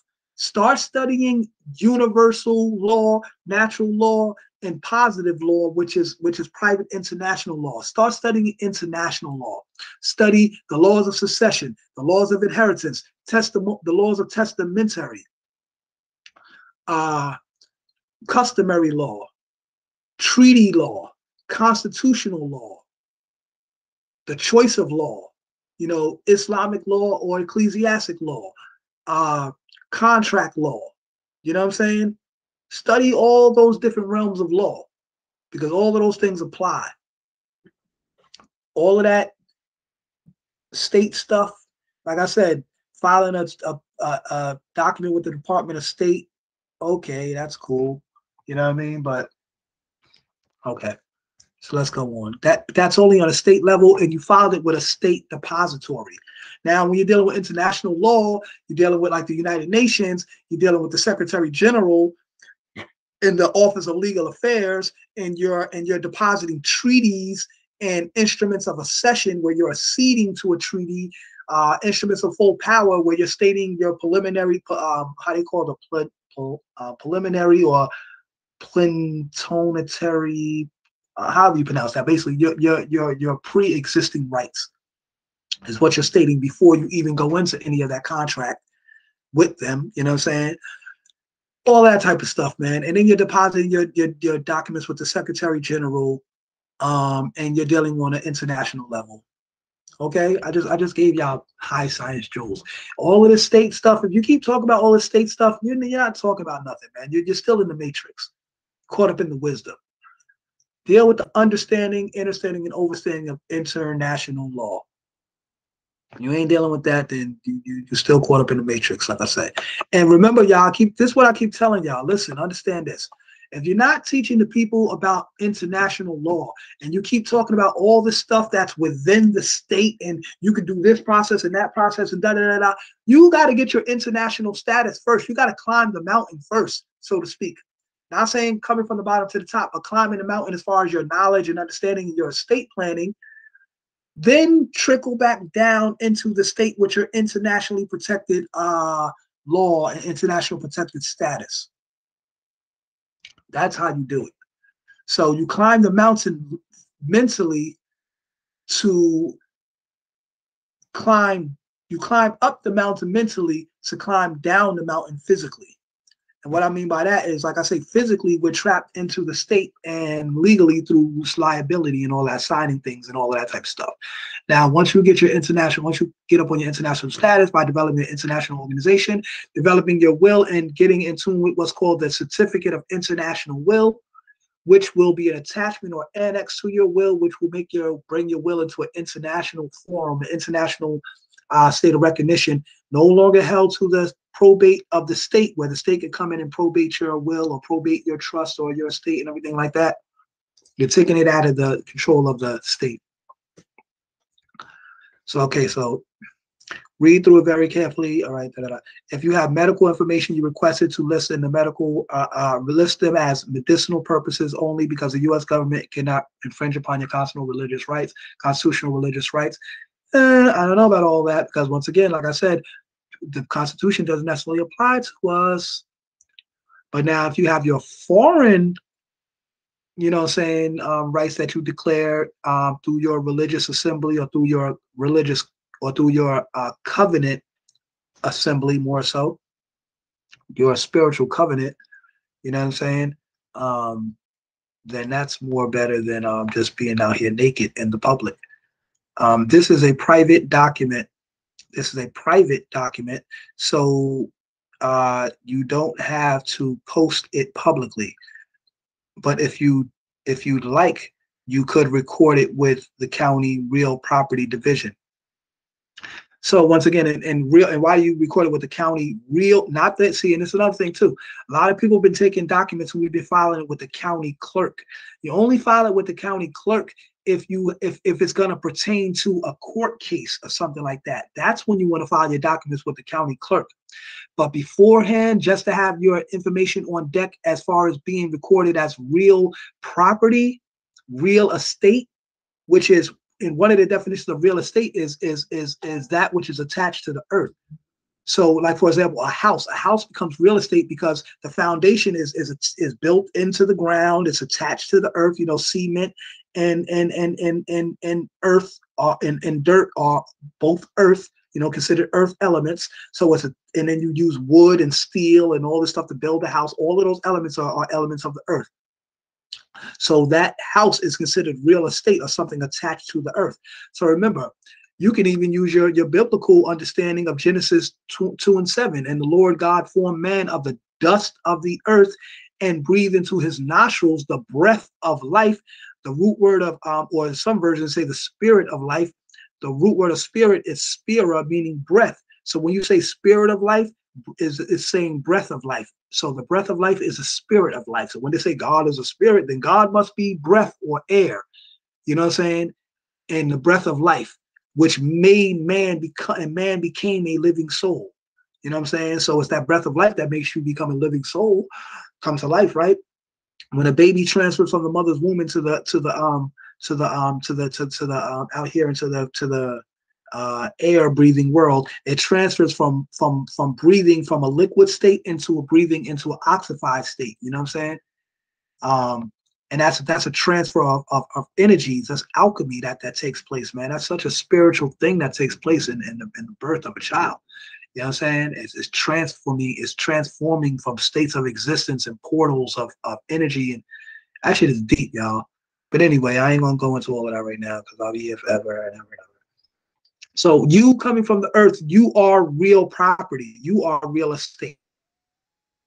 Yourself, you put a claim on you yourself. You make a fee schedule for your saliva, your semen, your fingerprint, your hair, your everything, all the elements about yourself, because you know police be trying to use all this stuff and all that all that stuff. You claim all of that for yourself. They even try to take your fingerprint when you go to the prison and all that shit like that. You don't own that. I own that. They trying to take something that's unique to you and try to fingerprint it. Now they try to say, oh, well, this is how we identify this person because no one in the universe has this print but you. Motherfucker, who gave you permission to do that? You know what I'm saying? What if I say I don't want to do that? Then you're going to beat me up and try to force me to fucking do this shit? You know what I'm saying? Remember in that movie, and I remember this as a little kid even watching that, and I remember why he tried to do that shit. Remember in the movie Rambo, First Blood, when they try to bring him into the confines, like he was like a renegade, person from the army or whatever, and they try to bring him back into their jurisdiction, and they captured him at one time, and they try to bring him into the thing, and they try to fingerprint him. Sylvester Stallone, when he was playing in Rambo, and they tried to fingerprint him, and he kept smearing the fingerprint on the paper. They said he keeps smearing the print, you know what I'm saying, because he knew they was trying to identify him. He was a renegade. He was like trying to be like off the grid and shit like that. You know what I'm saying? And then remember when the captain nigga tried to come to him, the lieutenant dude from the army, the commander nigga tried to come to him and try to speak to him, Johnny. And they try to try to get to him. And then remember when Sylvester Stallone, he broke down. He was like,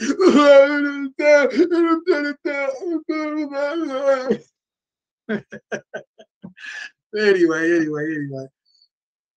See, and that was some science in it too, right? See, that was some real shit too, because remember, between the living and the dead, they was trying to get him on paper because they try to, when you're in the army, you become state property or military property. The military owns you as their property.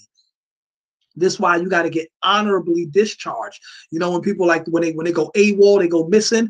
When they catch you, they're gonna discharge you, and it's not an honorable discharge; it's a dishonorable discharge. So then that doesn't look good on your record because, like, yo, we basically they saying, man, we owned you, and you try to escape. You like an escaped slave to them now. And when they dishonorably discharge you, that's like a lash on your back. How they used to whip the slaves. So then, anytime you try to escape, they would know that you got whipped before. You belong to a slave owner that whipped you. You know what I'm saying? So, and obviously you got only reason why, a lot of times the reason why you would get whipped is for trying to escape. So when you got that lashing on you, if you try to escape somewhere else and they detected the lashes on your back, they would know that you was owned by or if it wasn't even lashes, sometimes they would brand you like a damn mule. They would take a hot ass cast iron and brand you and label you as property. So now if you try to escape and you got caught by you try to go to another plantation or something, maybe where some of your family was, and you got detected, if that slave owner chose to hand you in, oh my God, look at this, y'all. You see what I'm talking about? Look, peep this. This is the modern day slavery. Fuck it, this thing is too long, whatever, who cares? Y'all need to hear all this shit. And the true listeners, y'all gonna hear this whole thing. Y'all don't want no little 5 minute, because every answer ain't no 5 minute shit anyway. You gotta understand all this shit. Anyway, so back in the days, you know what I'm saying, if you got caught on another plantation, that they had like edicts and rules and shit, right? That said that, yo, you catch another slave, you have to return the slave, you have to return that property to the slave master, or otherwise you could be brought up on charges. So the slave master, if you got caught on another plantation, to save themselves, they would snatch you up and get you and deport you, as they would say, just like they do with laws now. Like I say, that's why I say people think, oh, I got a passport, I'm free. No, bro, because even with that passport, you can travel on a limited visa, meaning for a limited amount of time. And when that visa runs out, that means you gotta take yourself back to the domestic headquarters from which you came from. So you're not totally free. It's not like you could just go over there and then stay as long as you want and be like, yo, I'm free. I got a passport. I can stay here as long as I want. No, you can't. Because you got a visa, which means you can only stay for a limited amount of time. And who makes that provision? Not you. So you ain't traveling on your own freedom by your own free will. You got rules and regulations you got to abide by. So stop all that, I got a passport, I'm free stuff. You know what I'm saying? Who told you that? Anyway, you may be a little, you may have more liberation, not freedom, but more liberation, more liberty than you used to have by not having a passport, by only having like a state ID or something. Because a state ID only means that you can travel through the state. See, and that's another thing. Wow, see the jurisdictions? But now say you in another state and an officer pulls you over and they see your ID, they're gonna be like, hey boy, what are you doing here in the state of so-and-so? You from New York, boy. You know what I'm saying? You down south somewhere. They're like, what you doing in the state of there, wherever there? You from New York, boy. What you doing down here? You know what I'm saying? And even in another town, because each town has their own separate townships. You know how you could, like, for example, on Long Island, New York, Long Island, right?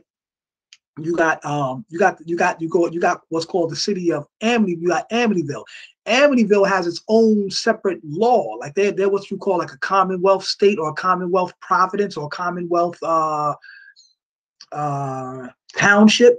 You know what I'm saying? Which means that they have their own stuff, and which means they could try you. If you get in trouble within their jurisdiction, they could try you under the laws of their state. So you don't want to get in trouble if you in you know what I'm saying? And even Nassau County itself. Nassau County is like one of those Commonwealth counties. So they're as opposed to Suffolk County. You got on Long Island, you got two major counties. You got Nassau County and Suffolk County. Nassau County is more closer to the city, more closer to Queens and all that. Suffolk County is more so toward the other end of the Suffolk County more so toward the other end of the island. So Nassau County like kind of has its own jurisdiction as well. You know what I'm saying? Because like I said, you have different townships, and then dealing with the ships, going back to Admiralty law, the law of the sea. And like I said, they transferred their Admiralty law from the sea onto the land. That's why when you see that picture of Noble Ali, he's standing 1 foot on land, 1 foot on water. That's saying 1 foot in Admiralty, 1 foot on the land, 1 foot in the law of the land, which is supposed to be the Constitution, and then one law in Admiralty, which is commerce.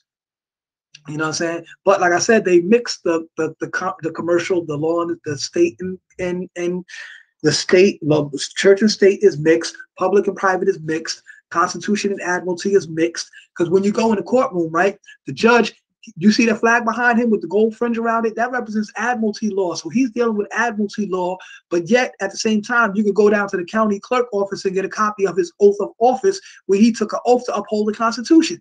So what are you dealing with? My honor, not your honor, my honor. What are you dealing with? Are you dealing with the Constitution, or are you dealing with Admiralty law? Which one is it?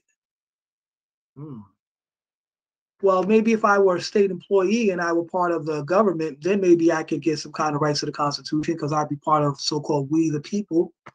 But since I'm not a part of we the people, I don't work for the state, I don't get any of that benefit. So I get treated as a citizen or a subject of the state because I'm a state property. So now I get dealt with as that. See the difference in status? So anyway, you want to deal in the private, y'all. Filling out your SS4 document. You know what I'm saying? John Lee Doe, doing business as John Lee Doe. So you want to use the DBA, you know, if you know how to do a DBA, you want to use that criteria, doing business as. So John Lee Doe, first letter cap, rest lowercase, doing business as, all capital letters. So in other words, you're the living person doing business as the straw man. That's how you want to basically do that. You know what I'm saying? And in that way, excuse me, when you put the social security number and all of that, you're not doing it as a liability. You're doing it as an asset more so from your private status, and you're operating through a public trust, not a public trust, foreign trust. So therefore, it's a foreign. It gets you out of the domestic commercial capacity. I had to sum that up right there because I ain't gonna go too much on that, and I'm trying to get through the slides anyway. But that's the general gist of that right there. You want to fill that out in DBA substance type way. Oh yeah, so like I was going back about substance over form. Substance over form, like I was talking about that LLC paper, right? When you fill out an LLC, you also know that's what's called a foreign LLC. And when you fill out a foreign LLC, it tells you in their little footnotes, it says you do not have to use these exact forms. You can basically create your own forms, but make sure that it has the basic information that they're asking for in the form. And I also learned that from Jonathan Bay. He dropped that jewel on me as well, about talk about making things in lieu of. So instead of it being application for employee identification number, it'll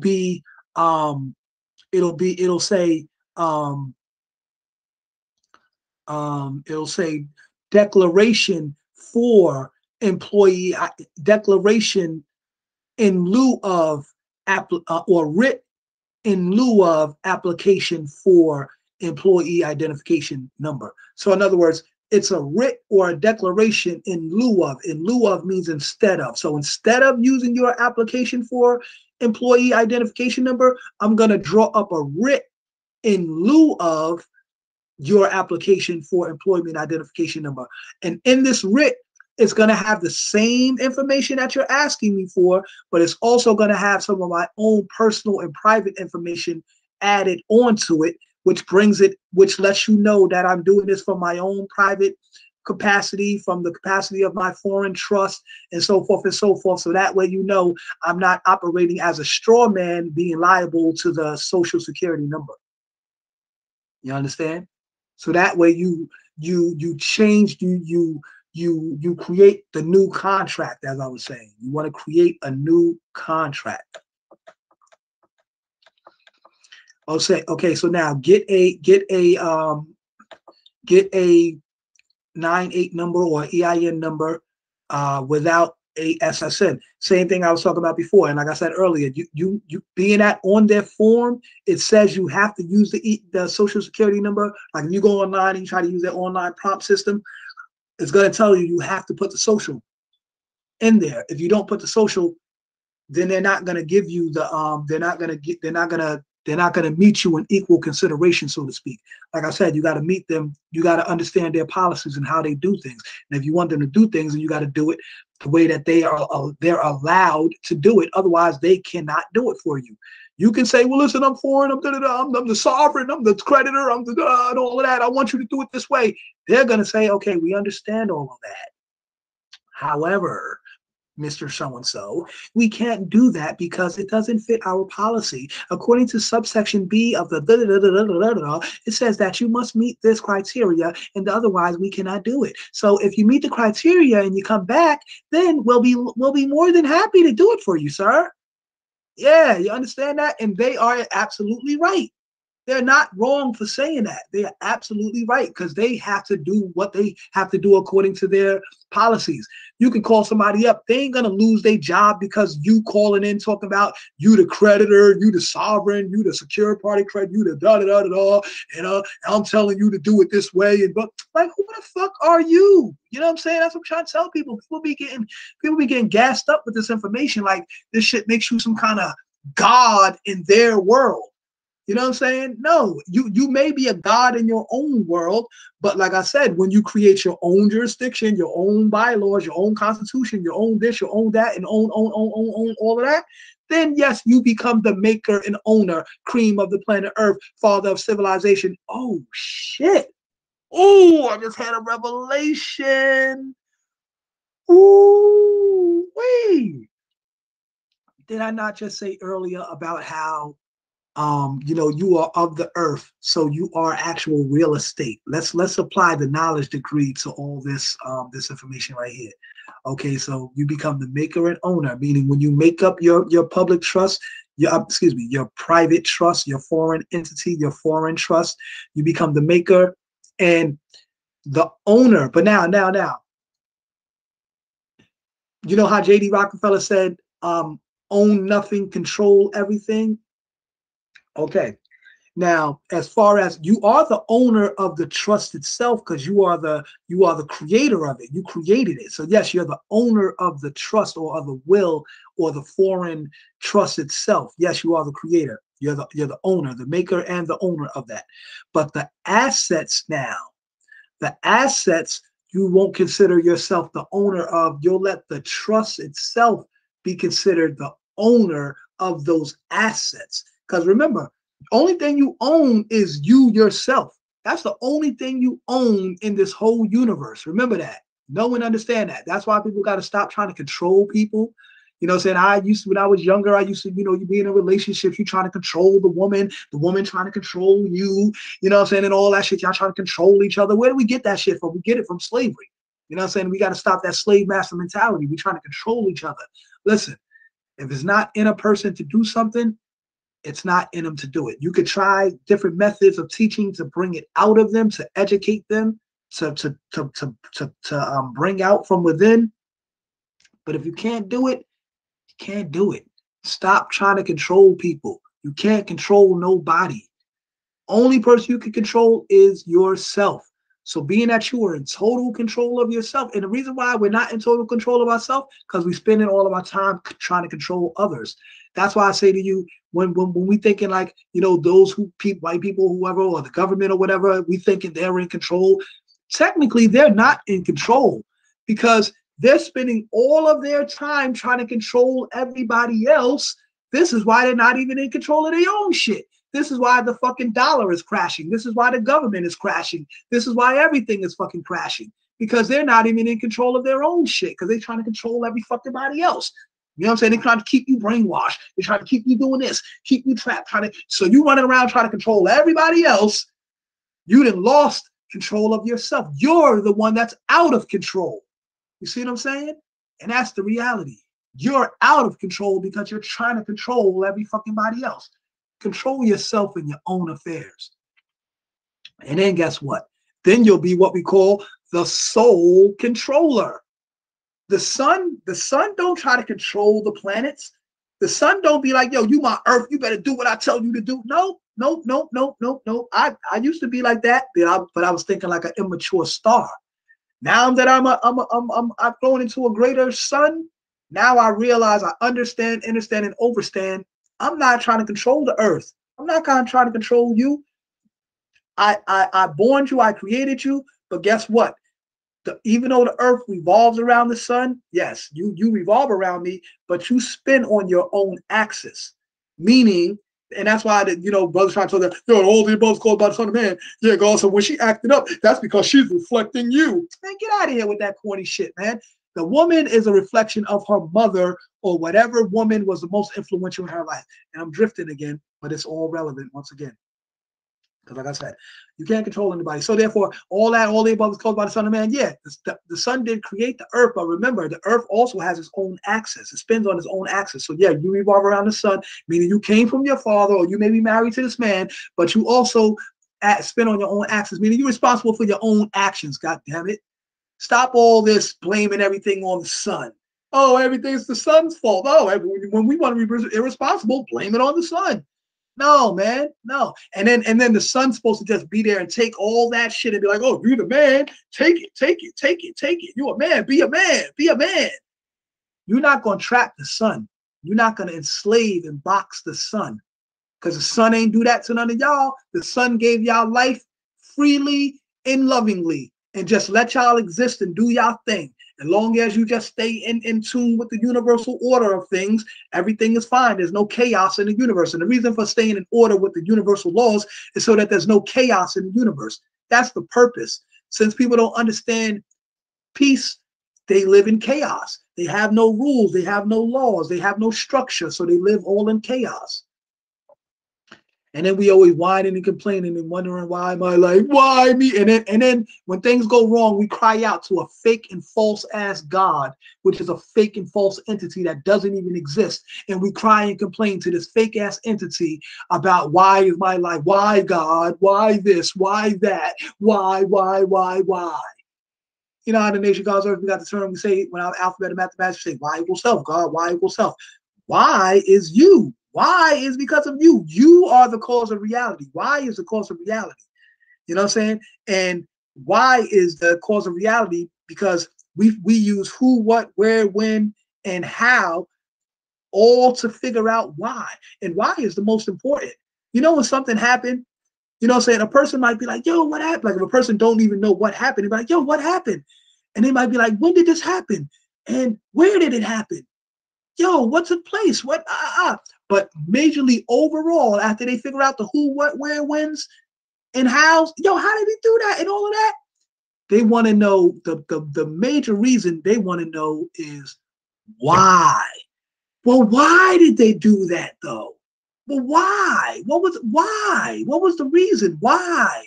Why did they do that? Because why is the cause to all reality. Why? The reason why. And we say Y equals self. Y-E-S. Y equals self. And Y is also the 25th letter of the alphabet, which is 2 and 5 equaling 7, which is G, which is God. So Y equals self. Yes, Y equals self because you are God. So instead of asking why you God, turn around and see the cause. And I finally understand this mathematics. I read this in the old mathematics a long time ago, and I never really understood it, but now I understand because I understand polarity and also understand reverse polarity. So now that I understand these concepts, I can understand that mathematic. And it says that instead of asking why you God, turn it around and see the cause. God, you, why? Meaning, you know what I'm saying? Instead of asking, yo, why am I God? Why I got to be responsible for everything? No, turn it around and see the cause. You are God. So therefore, God, if you are God, then ask yourself, why are you doing these? Or why are you doing opposite than what you're supposed to do? So instead of asking why you God, turn around and see the cause. God, you why? You God, so why are you doing whatever opposite of what you are? You know what I'm saying? So that's a reality. So people got everything reversed. Like I said, they want to pray to a mysterious God that doesn't even exist so they can place the responsibility outside of themselves or take the responsibility off of themselves and blame something mysterious and say, oh, well, see, I can't figure this out because God works mysterious ways. And on top of that, even though the Bible says that in all thy gain understanding, they'll turn around and also tell you, oh, you're not supposed to lean towards your own understanding. So for all of y'all who believe in that twisted type of thinking, this is why you don't understand anything. And this is why you'll never understand or overstand anything. So anyway, get a 9(8) trust EIN without a SSN. Providing your SSN optional, but you can reject using the SSN by stating you're Amish or Mennonite. Now, like I said, they put Amish or Mennonite. Those are ones, or you know what I'm saying, and they use those specific ones in here. But I can say, you can say you are, you know, like for the Israelite brothers out there, the Hebrew Israelites, y'all need to do this and use your Hebrew Israelite status to claim why you are not going to use a social and why you're going to be tax exempt.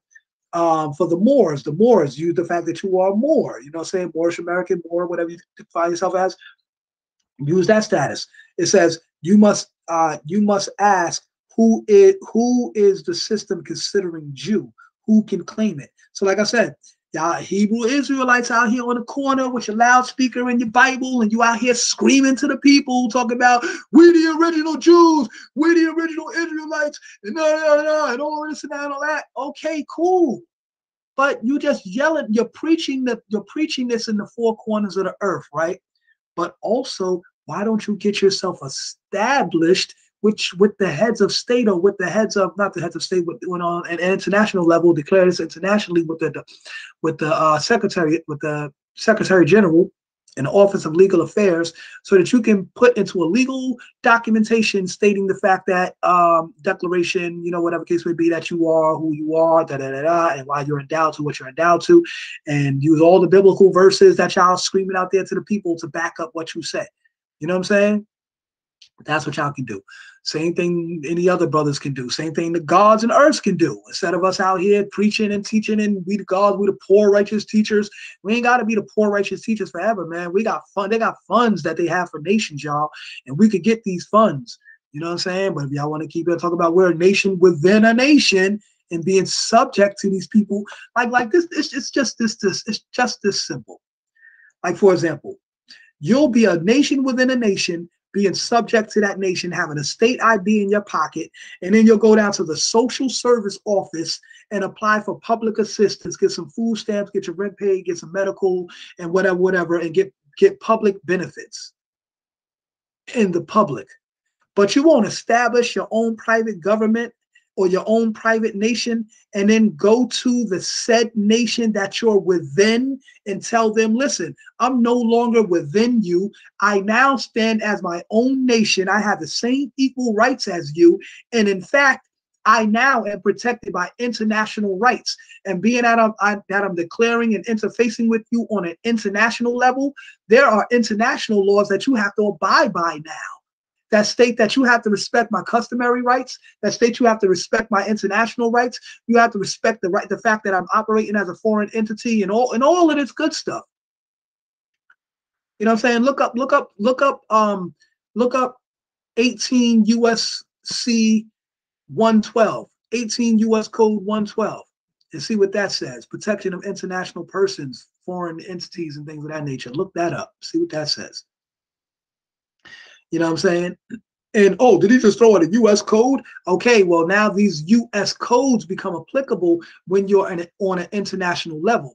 Now the states are subject to international law, and the specific provisions that they have for those that level of law is the U.S. codes and things of that nature. You know what I'm saying?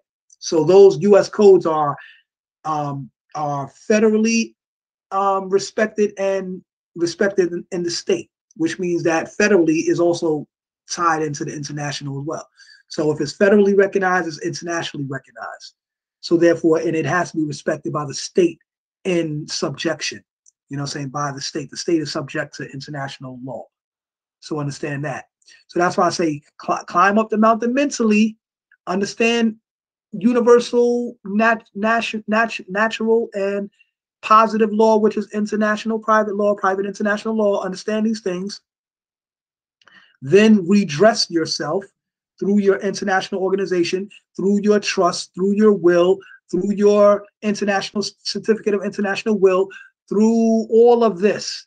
You know what I'm saying? Through your declarations of nationality, through all of that, and combine all of that and use that as your new law, your jurisdiction, your bylaw, and everything that you stand on. You know what I'm saying? So, you know, who can claim it? You know what I mean? You are the original, right? Y'all, as far as the Hebrew Israelites, right? Y'all out there saying y'all the originals, right? Y'all there, so make that claim. All right, customizing your bank card. Now, this is what I talk about the equal consideration, because you're a private entity, but you're dealing with a public entity. But remember also too, the banks are private. See, that's why I say public and private work hand in hand. Don't get confused about all this. Oh, you're not supposed to mix them. You just got to know how they mix. You understand? So, for example, I'm explaining to y'all, the bank is a private corporation, and they are declared to be performing a public service or service for the public. Then this is what gives them the ability or their delegation of authority to operate in the public and deal with public entities, but they themselves still are secured as a private entity. You understand? So this is why the banks, they can do all kind of funny with the money type of stuff, and you can't get at them because they're private indemnity clauses and things of that nature. Same thing with lawyers. Lawyers, they're supposed to be filling out what's called indemnity clauses. The indemnity clauses, so that they don't indemnity bond.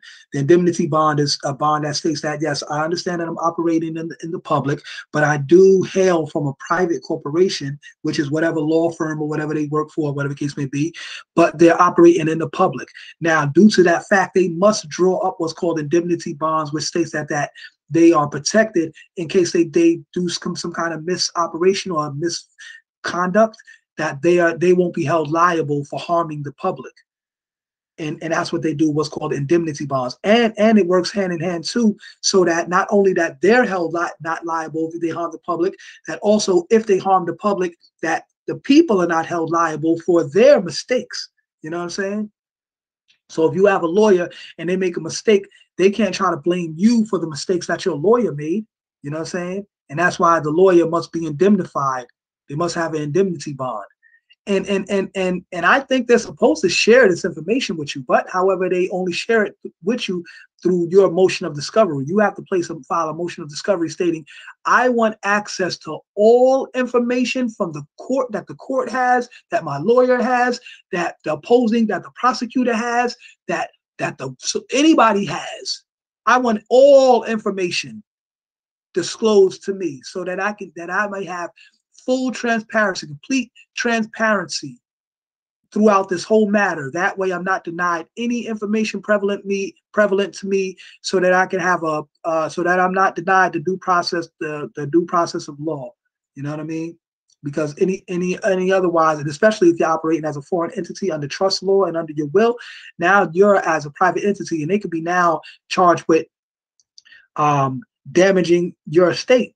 They're now causing damage to your estate, because you're in your own private capacity, and they are now doing harm to your estate. No longer are you operating in the court as a straw man. You come in there, state your name, state where you live, all that bullshit. No. You're going to come in there under your name of your estate and your trust and will and all that good stuff. So you can name your trust whatever you want to call it.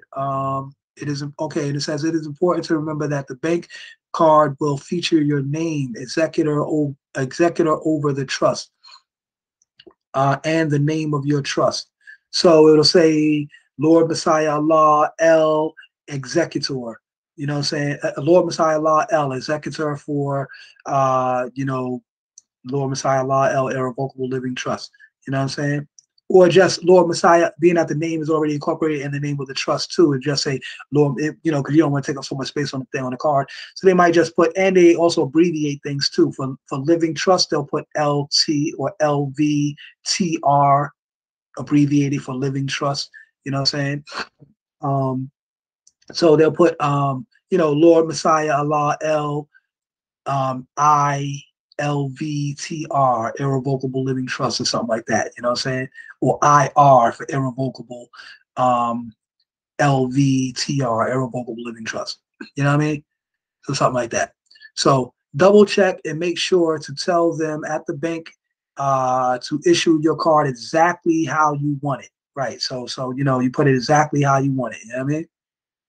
But remember, it can't be too long because, like I said, it has to fit on the card. So, you don't want to have a Lord Messiah Allah El Irrevocable Living Trust of the says you know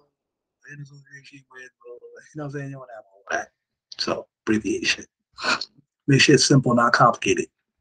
So anyway, how to fund your trust. And the reason why, like I also said, this is equal consideration, because you as a private corporation are dealing with the public entity as the bank. But remember, they are also private corporations, so they do have policies where how they deal with private entities as well. So look into their private policies. You know what I'm saying? They have public policies and private policies. So look into their private policies of how they deal with private entities. Or foreign entities. Oh yeah, so like I was saying about that LLC, real fast, running back, right? There's also what's called a foreign LLC, and in this foreign LLC, you can also, like I said, they say you don't have to use their forms. You can write your own forms, but basically still have the same basic information that they're asking for in their forms. So, like I said, you make it foreign by adding your extra fiat, your extra stuff from your stuff, all that. You add your extra stuff on there. That's what makes it, you know what I'm saying, foreign and things of that nature. So now, as you see assets and liabilities, you know what I'm saying? Home, stocks and bonds, cars, saving accounts, boats, private property owned, renting to others. Those are assets. Liabilities are credit cards, cars, IOUs, home, college loans, boats, you know what I'm saying? Things of that nature. You know what I'm saying? All the things that you don't necessarily own or that's not owned by a trust, all of those things are, you know what I'm saying? So now, like I said, why do they have credit card as a liability over here? I thought credit was you got credit. So, you're not in debt. You know what I'm saying? Liability deals with debt, right? So why do they have credit card over here as under liability? Because, like I told you before, credit and debit, whether it be credit or debit, credit and debt, and debit is debt. Credit and debt is the same thing. They're the same thing. Because like I said, if I loan you $1, you're in a debt to me, but at the same time, as a smart business, as a smart private banker, I would not loan you this $1 unless you had the credibility to pay this $1 back. You know what I'm saying? So, like I said, you got to be wise. You can't be stupid out here. You know what I'm saying? Stupid people. A fool and his money shall depart, as they say, right? So if you being foolish with your money, then a fool and his money shall depart. You're going to lose that money being foolish. So even when you play in the game of Monopoly, right? I made a foolish mistake by buying up all this property and spending all my money into the property. But then when I wasn't able to keep up the property because I'd have spent all the money on the property itself, then I wasn't able to make these payments. Then I went bankrupt. I lost all my property. I had to sell all my property. I lost all the property. And you know what I'm saying? So yeah, the game of Monopoly teaches you how to play in this commercial system they created. Remember, the game Monopoly came out in 1935, the same year that they issued House Joint Resolution 192, which was stating, which in a nutshell states that the United States government is responsible to pay the debts of the American people. Because remember, they robbed the people with the gold seizure and all of that. They took everybody's gold, and then they took everybody's homes. They securitized their homes through the loans and all of that. They gave you a loan that they knew you wasn't able to pay back. Then they came in and when you weren't able to pay back the loan, they put a lien on your property, and then eventually the bank owns your property now. So this is how they took everybody's property and all of that shit. You know what I'm saying? The banksters, the bank gangsters, the banksters. This is what they did. So now in 1935, they also issued a game in 1935 by the Parker brothers, Monopoly. How do you break down the word monopoly? Mono and poly. Mono meaning one, poly meaning many. So the monopoly is the one that controls many. Who is that? The banker. Because in monopoly, you want to become the banker. You know what I'm saying? You don't want to keep renting property and paying people to land. When you land on a property, you got to pay them and all that. You want to become the banker. The banker owns all the property. And then now everybody is paying you rents. Everybody's paying you. And this is how you become richer in the game of Monopoly. And, you know, whatever, you become the rich banker. So that's the science.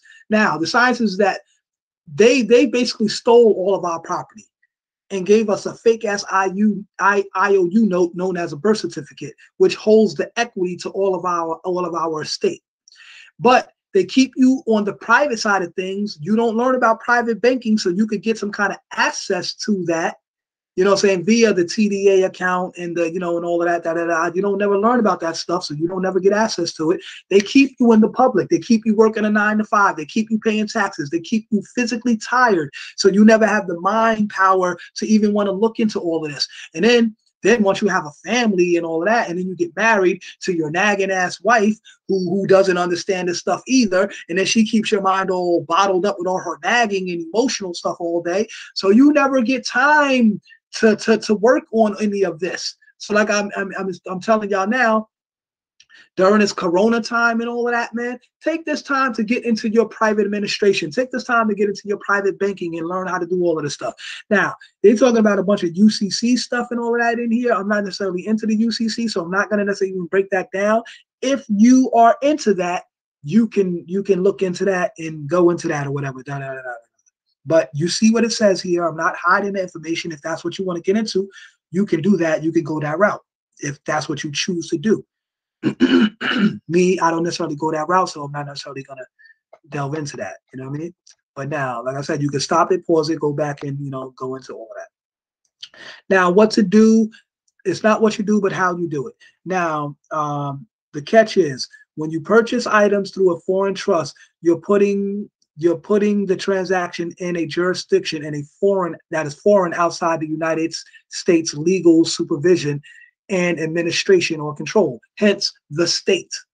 You're exceeding the jurisdiction of the state. You know what I'm saying? And then you're no longer being considered a ward of the state, because remember, a ward is the same thing like a minority, one who is a minor, one who needs adult supervision, U.S. legal supervision. They're trying to act like your parents and administrate or control your estate. You know what I'm saying? They're trying to act as your parent and control your estate. So once you become your own private banker, you start to do it for yourself, and they're not doing it for you. And now you're considered a foreign entity outside of their jurisdiction. You understand? So that's how you do that.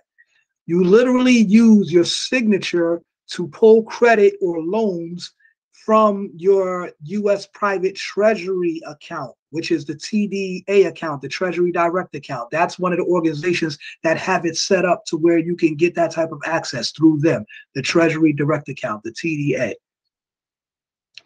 You know what I'm saying? And they also link with other banks, Wells Fargo and all that other stuff and all that. And all of that goes back to the Federal the Federal Reserve Bank, because they're basically holding all of our accounts hostage until because and the reason why they're doing it is because actually, you know what? Let's look at it from another sense. You know what? Let's not look at it like they're the big, bad, mean government and they're just holding our accounts hostage and they don't want us to get to it. How about this? Okay. Everything in the past has happened. Okay, cool. Are we going to sit here and dwell about it? We're going to cry about it. We're going to cry over spilled milk. We're going to talk about, oh, they did this to us in the past. Blah, blah, blah, blah, blah. You heard when I just explained all the HAR 182 shit. I didn't go all and complain about it. I just explained it. Okay, because I know what happened. Okay, I've gotten over that. Okay. How do we move forward? Only way you're going to move forward is one of the ways you got to get rid of that anger. Okay, we know what happened in the past. Okay. And also understand this, that I'm not on some if you can't beat them, join them type shit. I want y'all to understand that too. When I talk about the equal consideration, I'm talking that even Neo in the Matrix, so at the end of the Matrix, if you realize, right, he realized like, yo, why am I fighting them? Why do I keep fighting the agents? He stopped fighting the agents and he came to the realization like, yo, all of this shit is fake anyway. Why am I fighting all of this, man? And in fact, I can't keep fighting. I mean, in the movie The Matrix, you know, being that they're not dealing in the Matrix, you're supposed to be like in the dead world, so you're not actually alive. So he didn't actually experience fatigue and stuff like that. Because remember how Morpheus tried to tell him, you think that's air you're breathing? You know, now that was psychological game. People in real, physical, actual life. Like I'm on this computer right now, but I'm touching myself to let you know, like I'm physically existing. I can pinch myself and feel my nerves. Like I am living energy. I exist. I'm conscious. Okay. I'm not a fucking fake robot. Okay. So in the real world, you know, like, okay, of course this is air I'm breathing. But people in the real world, they were running around mentally brainwashed by the shit. Like, yo, you think that's air you breathing? Yo, see, we in Matrix. You know what I mean? Due to their lack of understanding and misinterpretation of that shit. They went extra with it. You know what I mean? The reality is that in that movie, they were using that as an analogy, as a way to get you to understand the significance of what they were trying to explain. It was an analogy. You know what I mean? An interpretative tool. You understand? So anyway, but once he realized, yo, why am I fighting them? And he just said, you know what? Fuck it. He just let them enter him, and he said, yo, just whatever. He no, he didn't know. Excuse me, he didn't let them enter him. He entered into them. Remember, he jumped into Agent Smith's body, and then once he jumped into Agent Smith's body, that was symbolic of the living stepping into the dead world. And guess what? Agent Smith couldn't handle it. He started to shake and shiver, and he eventually exploded. He exploded because he could not take it. The dead world cannot exist. The living, that's why they say the living and the dead can exist together, but they do work hand in hand though. And if we understand why Jesus said, let the dead bury the dead. Now, if you detach emotion from the situation, then you can understand why he may have moved like that. But if you do deal in emotion, especially with a God who said he's supposed to be all loving and compassionate and God loves and all of that, then yeah, it was really foul in the Bible when it would be really foul in the Bible when Jesus said to that man, when one of the people said, Jesus, I want to follow you, but I have to go and bury my father first. Let me bury my father, and then I will come and follow you. You know what Jesus told this man? He said, man, let the dead bury the dead. You know what I'm saying? And he said, come with me. You know what I'm saying? Now, come on. Now, if we detach emotion, we could understand that even Jesus understood that, yo, man, the dead is dead. You know what I'm saying? Once you're dead, you dead. You know what I'm saying? Even the story with who was it, Paul or whoever, they said he was crying over the grave and they said, stop weeping, let the dead, but the dead bury the dead, whatever. Meaning you're not, how they say you're not supposed to sorrow, you're not supposed to cry when a person dies or whatever. You're actually supposed to rejoice because they're in a better place and all that good stuff, blah, blah, blah. You know what I mean? Now, but we got to understand, like I said, if you detach emotion, you can understand the principle of that. But we do have emotion, and you can't just deny your emotion. So, like I said, in that situation, that would have been kind of foul for him to tell him, yeah, forget your father, man. Let the dead bury the dead, man. Come with me, man. We got more important shit to do. Like, I think it was very important for that man's soul that he bury his father and have some kind of closure with his loved one who passed away. You know what I'm saying? Even though we know you can't talk to a grave, you can't talk to the dead and all of that, but these are just symbolic things, emotional things that we do to bring some kind of closure to ourselves before we go on with our lives. You know what I'm saying? And I think like it's kind of foul or selfish for you not allow a person to do that. Like, you know how like when someone passes in a person's life, like you don't want to call them like, yo, what's going on, fam? Yo, what's good, man? Yo, we about to go to the club, my nigga. Yo, what's good? Yo, fam, my pops just died, man. You know what I'm saying? Like, yo, I'm mourning. I'm going through something right now. You know what I'm saying? Like, you know, give me some time, man. Like, you know, maybe I'll holler at y'all, you know, some time later, man. You know, I ain't got no time. I'm not thinking about going to no fucking club right now. You know what I'm saying? Like, you got to give people time to go through what they're going through. So I think it was kind of foul that Jesus didn't allow this man to, you know, go through his mourning and then, you know, get himself together. So because now even also too, if you want him to be a follower and not only just a follower, but a disciple of you and follow you and take on the teachings, don't this man got to be right in his own soul before he take on this responsibility of doing the work of the Lord and all of that? So anyway, you know what I mean? It's a double-edged sword in how you can look at that. So now the principle says now when you detach emotion, you would know that, okay, yes, the Bible does say that the God is the God of the living, not the God of the dead. So that's why Jesus said, yo, man, let the dead bury the dead. Come with me. I'm the living God. I'm living. I can show you the Godhood and everything that you need to know and da-da-da-da and so forth because I'm living. And no disrespect, your father can't show you no more because he's dead. He died. You know what I'm saying? So let the dead bury the dead. Come with me and I'm going to show you, you know, what you need to know and so forth and so forth. But like I said, that's if you detach emotion. Now, I think that if now I'm not saying I'm wiser than Jesus, but I'm saying me, I would have said, okay, bro, do what you got to do. You know, I don't have forever, you know, do what you got to do. Don't go through your mourning and everything, but, you know, meet us in the city of Galilee. We traveling there. We're going to be there, you know, meet us over there, you know, in a couple of days, when you can, you know what I'm saying? Or he'll let you know where we will be traveling and, you know, so forth and so forth. You know what I mean? So yeah, it's just like kind of like your favorite artist, right? If they on tour and they came to your city and you wasn't able to make it and you missed the concert, but they're gonna be performing in this city over here next week. Oh shit, y'all about to travel. I really want to see them. I missed the show in my city. I'm going to this next city to see them perform. You know what I'm saying? So the same thing, like, you know, in that sense, like if Jesus was traveling, just like, yo, man, we're gonna be in Galilee, you know what I'm saying, by next week or so, you know what I'm saying? We traveling on foot, so you know, it makes it a little while to get there, you know what I'm saying? So we're gonna be there next week, you know what I'm saying? Just meet us over there. You know what I mean? Cool. All right, do what you gotta do, you know what I mean? But anyway. So, you know, so anyway, going back to this. So you are legally, you literally use your signature to pull credit or from the U.S. private treasury account fund yourself. So that's the TDA account. Use their fake credit owed to you via the straw man. Because like I said, the birth certificate, Social Security number, all that, it has equity drawn up in it. And all that equity is owed to you. But guess what they want to do? They want to hold all of that equity until you turn 65, or now I think they put it up. I think it's 70 or 72 now. And basically you're gonna be dead by the time you get that. You know what I'm saying? Based upon how we live it nowadays, we ain't living 1,000 years how we used to live.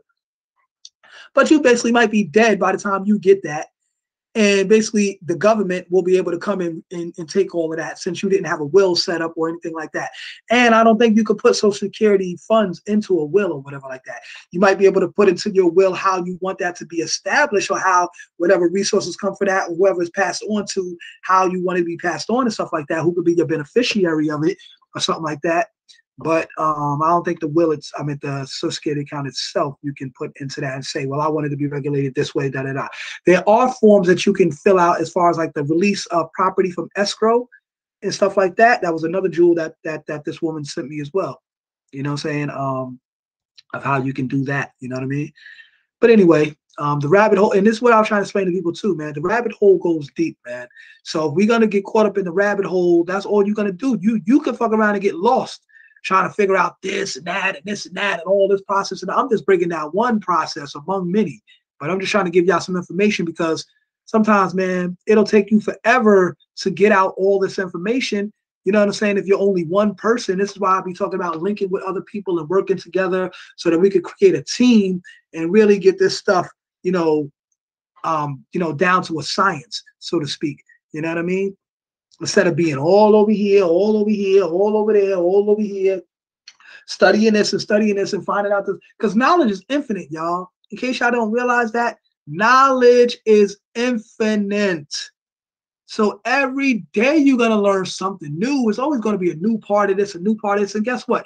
With this matrix, which isn't necessarily limited, which isn't infinite, but what makes it seem infinite is that they keep on reprogramming the matrix. They keep changing up their codes and policies and this and that. And when you thought it went this way, they didn't change up the rules, and now you got to switch over all your information to do it this way. And when you thought it went this way, then they change it up, and now you got to switch it to this way and this way and that way. So like I said, man, if you want to get caught up in this rabbit hole, man, you get caught up in this matrix, you'll just go down that rabbit hole and you'll get caught up in it. Take some of the stuff that you can say is solid and solidify it. Put it together and say, okay, this is what I have. This is what we can do. Let's do this. Boom, boom, boom. You know what I'm saying? Because otherwise, man, you're going to get caught up in you're going to get caught up in the rabbit hole, and you're never going to get anything done. You see how I keep drifting and I'm talking about this and I'm talking about this, because all of this, and even though, like I say, all of this stuff is relevant. And for the true listeners, you're getting an abundance of information that's helping you navigate and figure out all of these things. Because I'm speaking to you from years of experience. I'm not a new jack. I'm not a newcomer to any of this. And you know what? I'm kind of glad that I haven't done some of this stuff. Because you know how some people, and knowledge this is my equal consideration to some of the people that say this. Well, yeah, you talk about all of this stuff, but you ain't even doing none of this. So you not. Correction, I am doing some of this, but since I'm one person, I can only do a little at a time. You know what I'm saying? I'm not fucking Superman. I'm not, you know what I mean? I'm God of the universe, but even God, you know what I'm saying, is not subject to time, but is in equal consideration with time. You know what I mean? Because, for example, I could sit up here and want to study for 3 days straight and never go to sleep. But guess what? The fatigue of my physical, natural body is gonna catch up to me. And whether I want to keep my eyes open as much as I want to, eventually that shit is gonna take me over and I'm just gonna fall out and go to sleep. You know what I'm saying? So I can't stay up forever. I can't do everything in the physical realm by myself. You understand? That's just a physical fact, man. Stop all of this. Oh, what God needs? Motherfucker on Facebook talking about, oh, why does God need help? God needs help? Oh, what is the world coming to? Niggas trying to be sarcastic. Nigga, see, and I say nigga because you're an ignorant person. Nigga, you don't do shit, motherfucker. You don't study nothing. You don't research nothing. You ain't on none of this high-level information I'm dealing with. You still stuck in the matrix on Facebook calling yourself debating with somebody. About what? What the fuck is y'all debating about? Is it about international law or some shit to get you up out of this matrix? Because if not, it's some mundane, immaterial shit that doesn't even fucking matter. But you call yourself debating about something. But anyway, but some people will say, oh, well, you're not doing this and you're not da-da-da-da-da. I'm glad I haven't just jumped on the bandwagon and listened to other motherfuckers talking about, oh, I'm doing this and I'm doing that, because they don't fully understand this shit. So now that I have an in-depth understanding, when I do get all this in order, man, I'm gonna have some powerful shit going on, man. You know what I'm saying? And it ain't gonna be faulty. It's gonna be multi-layered insecurity. You know what I'm saying? Because I'm gonna do shit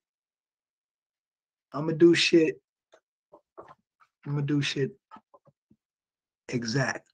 Not necessarily right, because who's right or wrong, but I'm gonna do shit exact. I know that. You know what I'm saying?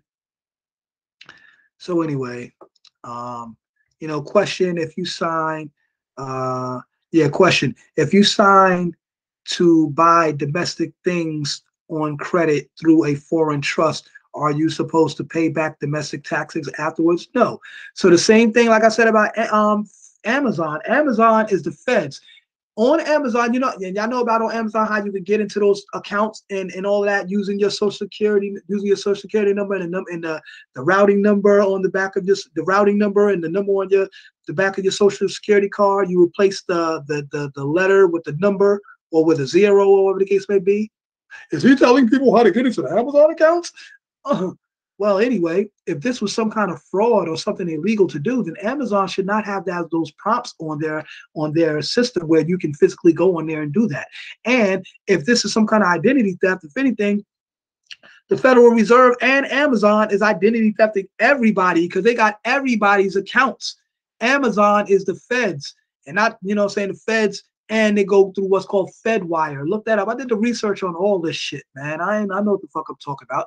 Amazon is the motherfucking feds. They got everybody accounts on there, and you can say they're holding them hostage. But like I said, let's look at it from a different perspective. Let's give some equal consideration. We could look at it and say, oh, the BMAD government, they're holding everybody's accounts, da, da, da, da, da.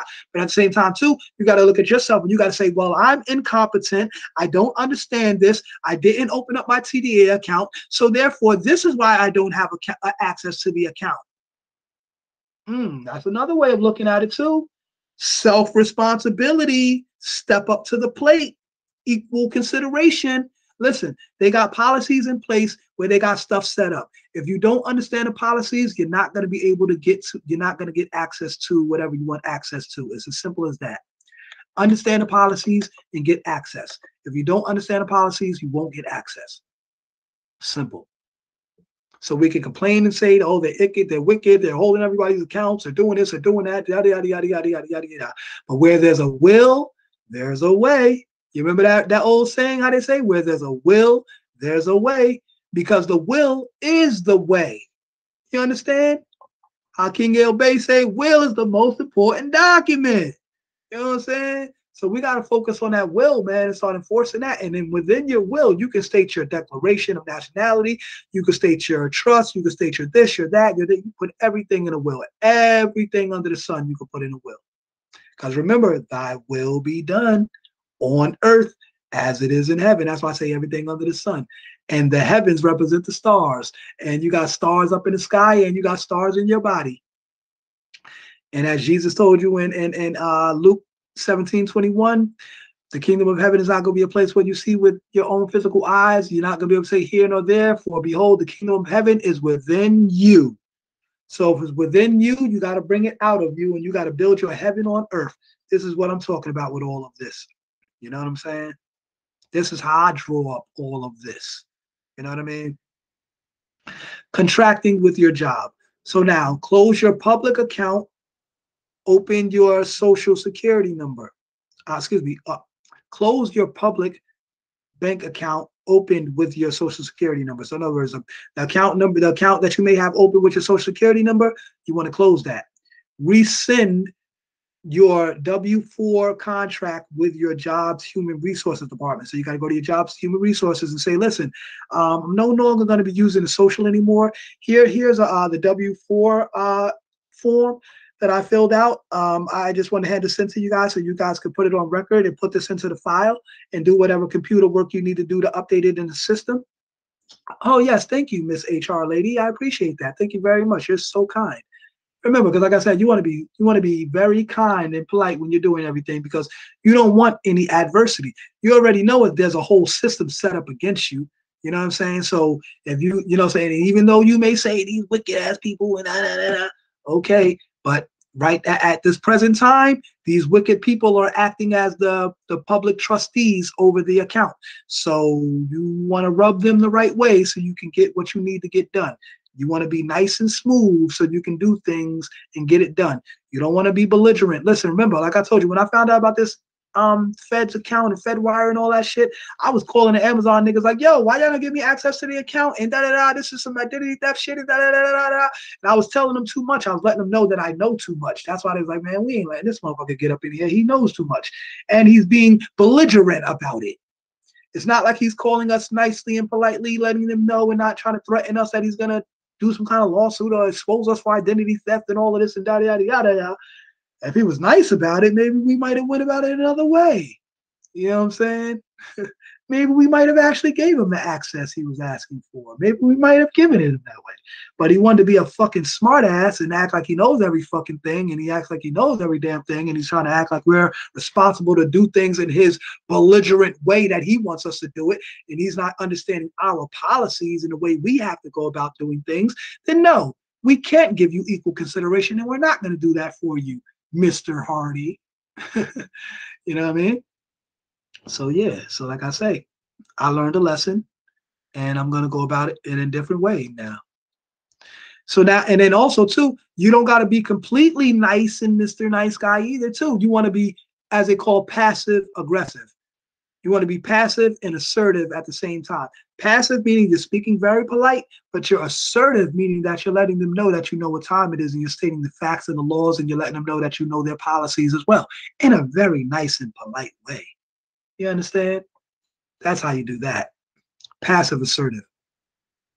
So anyway, start getting your monthly checks income tax-free. So then once you put the W-4 form in and submit, pardon me, I skipped this part, submit a W-8 bin form utilizing your 9-8 numbers.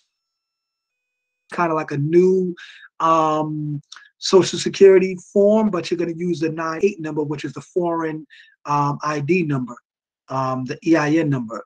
So instead of using like, so you fill out a job application and you use a social, that's in the public and you're completely liable and you got to pay taxes. But now when you're operating as a foreign entity, you're going to submit the W-8 bin form and you're going to use the 9-8 number, which is the foreign EIN number. See what I'm saying? So it's like it's the same thing, but in a different capacity. You know what I mean? You don't use a job application and a social. You use the W-8 bin and the 9-8 number. You know what I mean? And you go to your already present job and you just redress the situation. You know what I mean?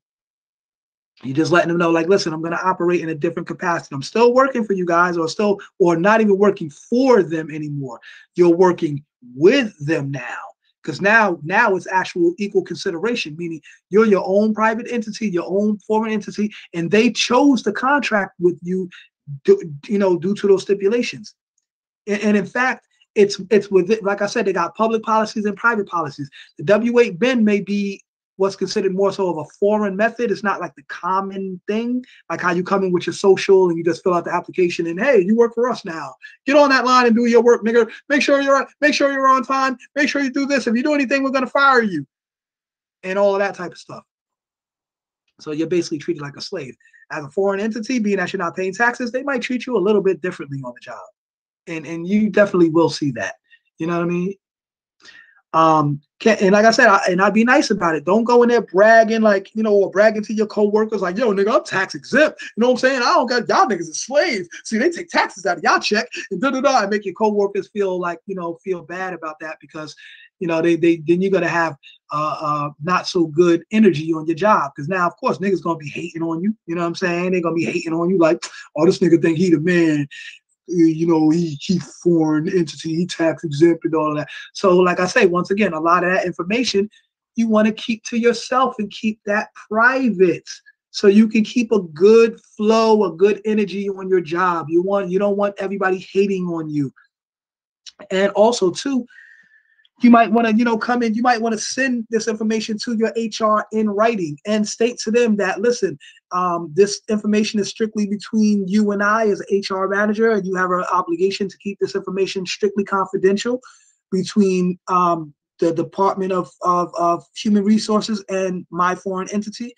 So therefore, don't be talking to the other co-workers telling them like, oh, Mr. So-and-so, he sent me this paperwork and he says that he's a foreign entity. And guess what? He filled out the W-8 bin form. He filled out the W-8 bin form and then he had a 9-8 EIN number. Like, they can't be doing that. You know what I'm saying? That's against company policy and stuff like that.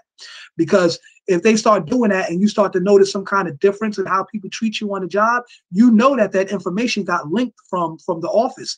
Because if everything else was going smooth, nobody was looking at you no kind of way and then after you fill out this form and then people start treating you differently, whatever, then it's discrimination that was leaked from the HR office, because no one else should know about that information but you and HR. And like I said, don't go on your job bragging about your new status and your new and the fact that you're tax exempt and all of that and blah blah blah. You don't want to do that because, like I said, you're gonna, you know, you now also could be breaching certain non-disclosure agreements and so forth. You know what I mean?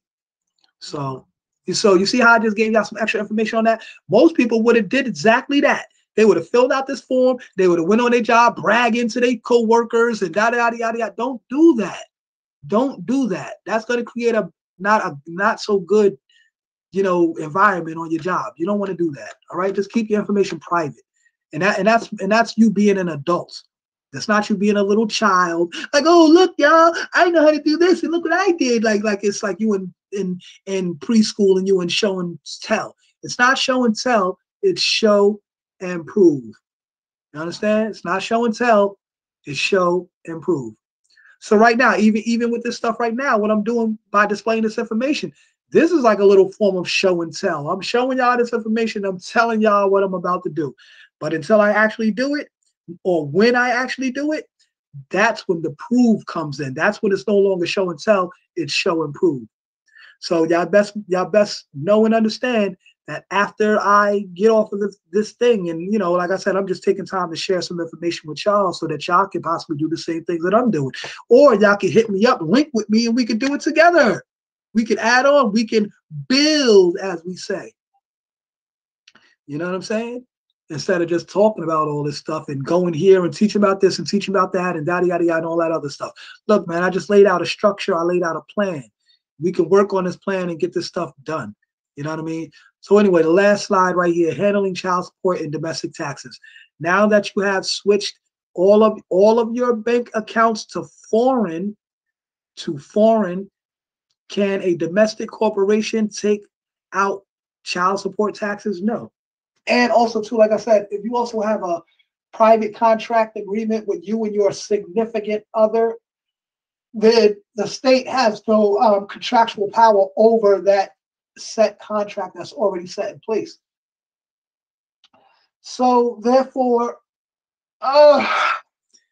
being that you have that in place, that's the contract that holds precedence over any contract that the state will try to come in and try to indulge into. And the reason why they're able to do that, because like I said, we have the birth certificate, the social security, all of that, yada, yada, yada, which is tied to the state. We are considered state property, wards of the state, yada, yada, yada, because we're still acting as minorities. So once we come into our own foreign capacity, our own private capacity, and we let the state know that we're of the age of majority, we're operating our own affairs, none of these domestic corporations can infringe upon our foreign governance, our foreign jurisdiction, our foreign trust, our foreign will, our foreign, operation. They can't do that.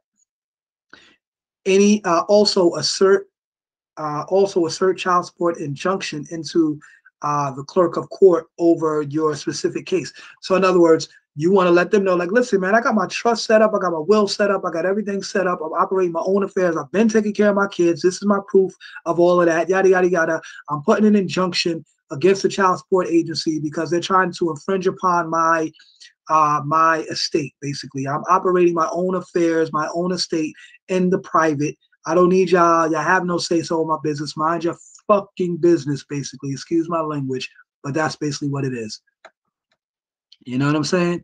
So get these things in order, get these things set up, so forth and so forth. You know what I mean? So for all the fathers out there, for all the brothers dealing with your baby moms, and you're going through all the stress and the strife and the blah, blah, blah, and all the emotional bullshit, she's trying to drag you through the system and all of that dumb shit and yada, yada, yada. Hit me up, man. We can build. You know what I'm saying? I'm trying to help the brothers and the sisters too, because after I help the brothers, then you could get in your right state of mind, start thinking as a majority, not a minority, and and find a woman and show her that you are a man. Show her that you have things in control, that you show her that you have things, your affairs in order. And a real woman that's gonna respect a real man, she will be willing to be in contractual agreement with you. and then you can draw up a contract together, and y'all can avoid all of the state bullshit. You know what I'm saying? And then y'all can live happily ever after. Then you can actually have true happiness based upon your own accord, your own contract, your own said law, will, jurisdiction, and have your own trust together. And on that note, I'll leave on that note, and I'll say, in the universal greeting, peace.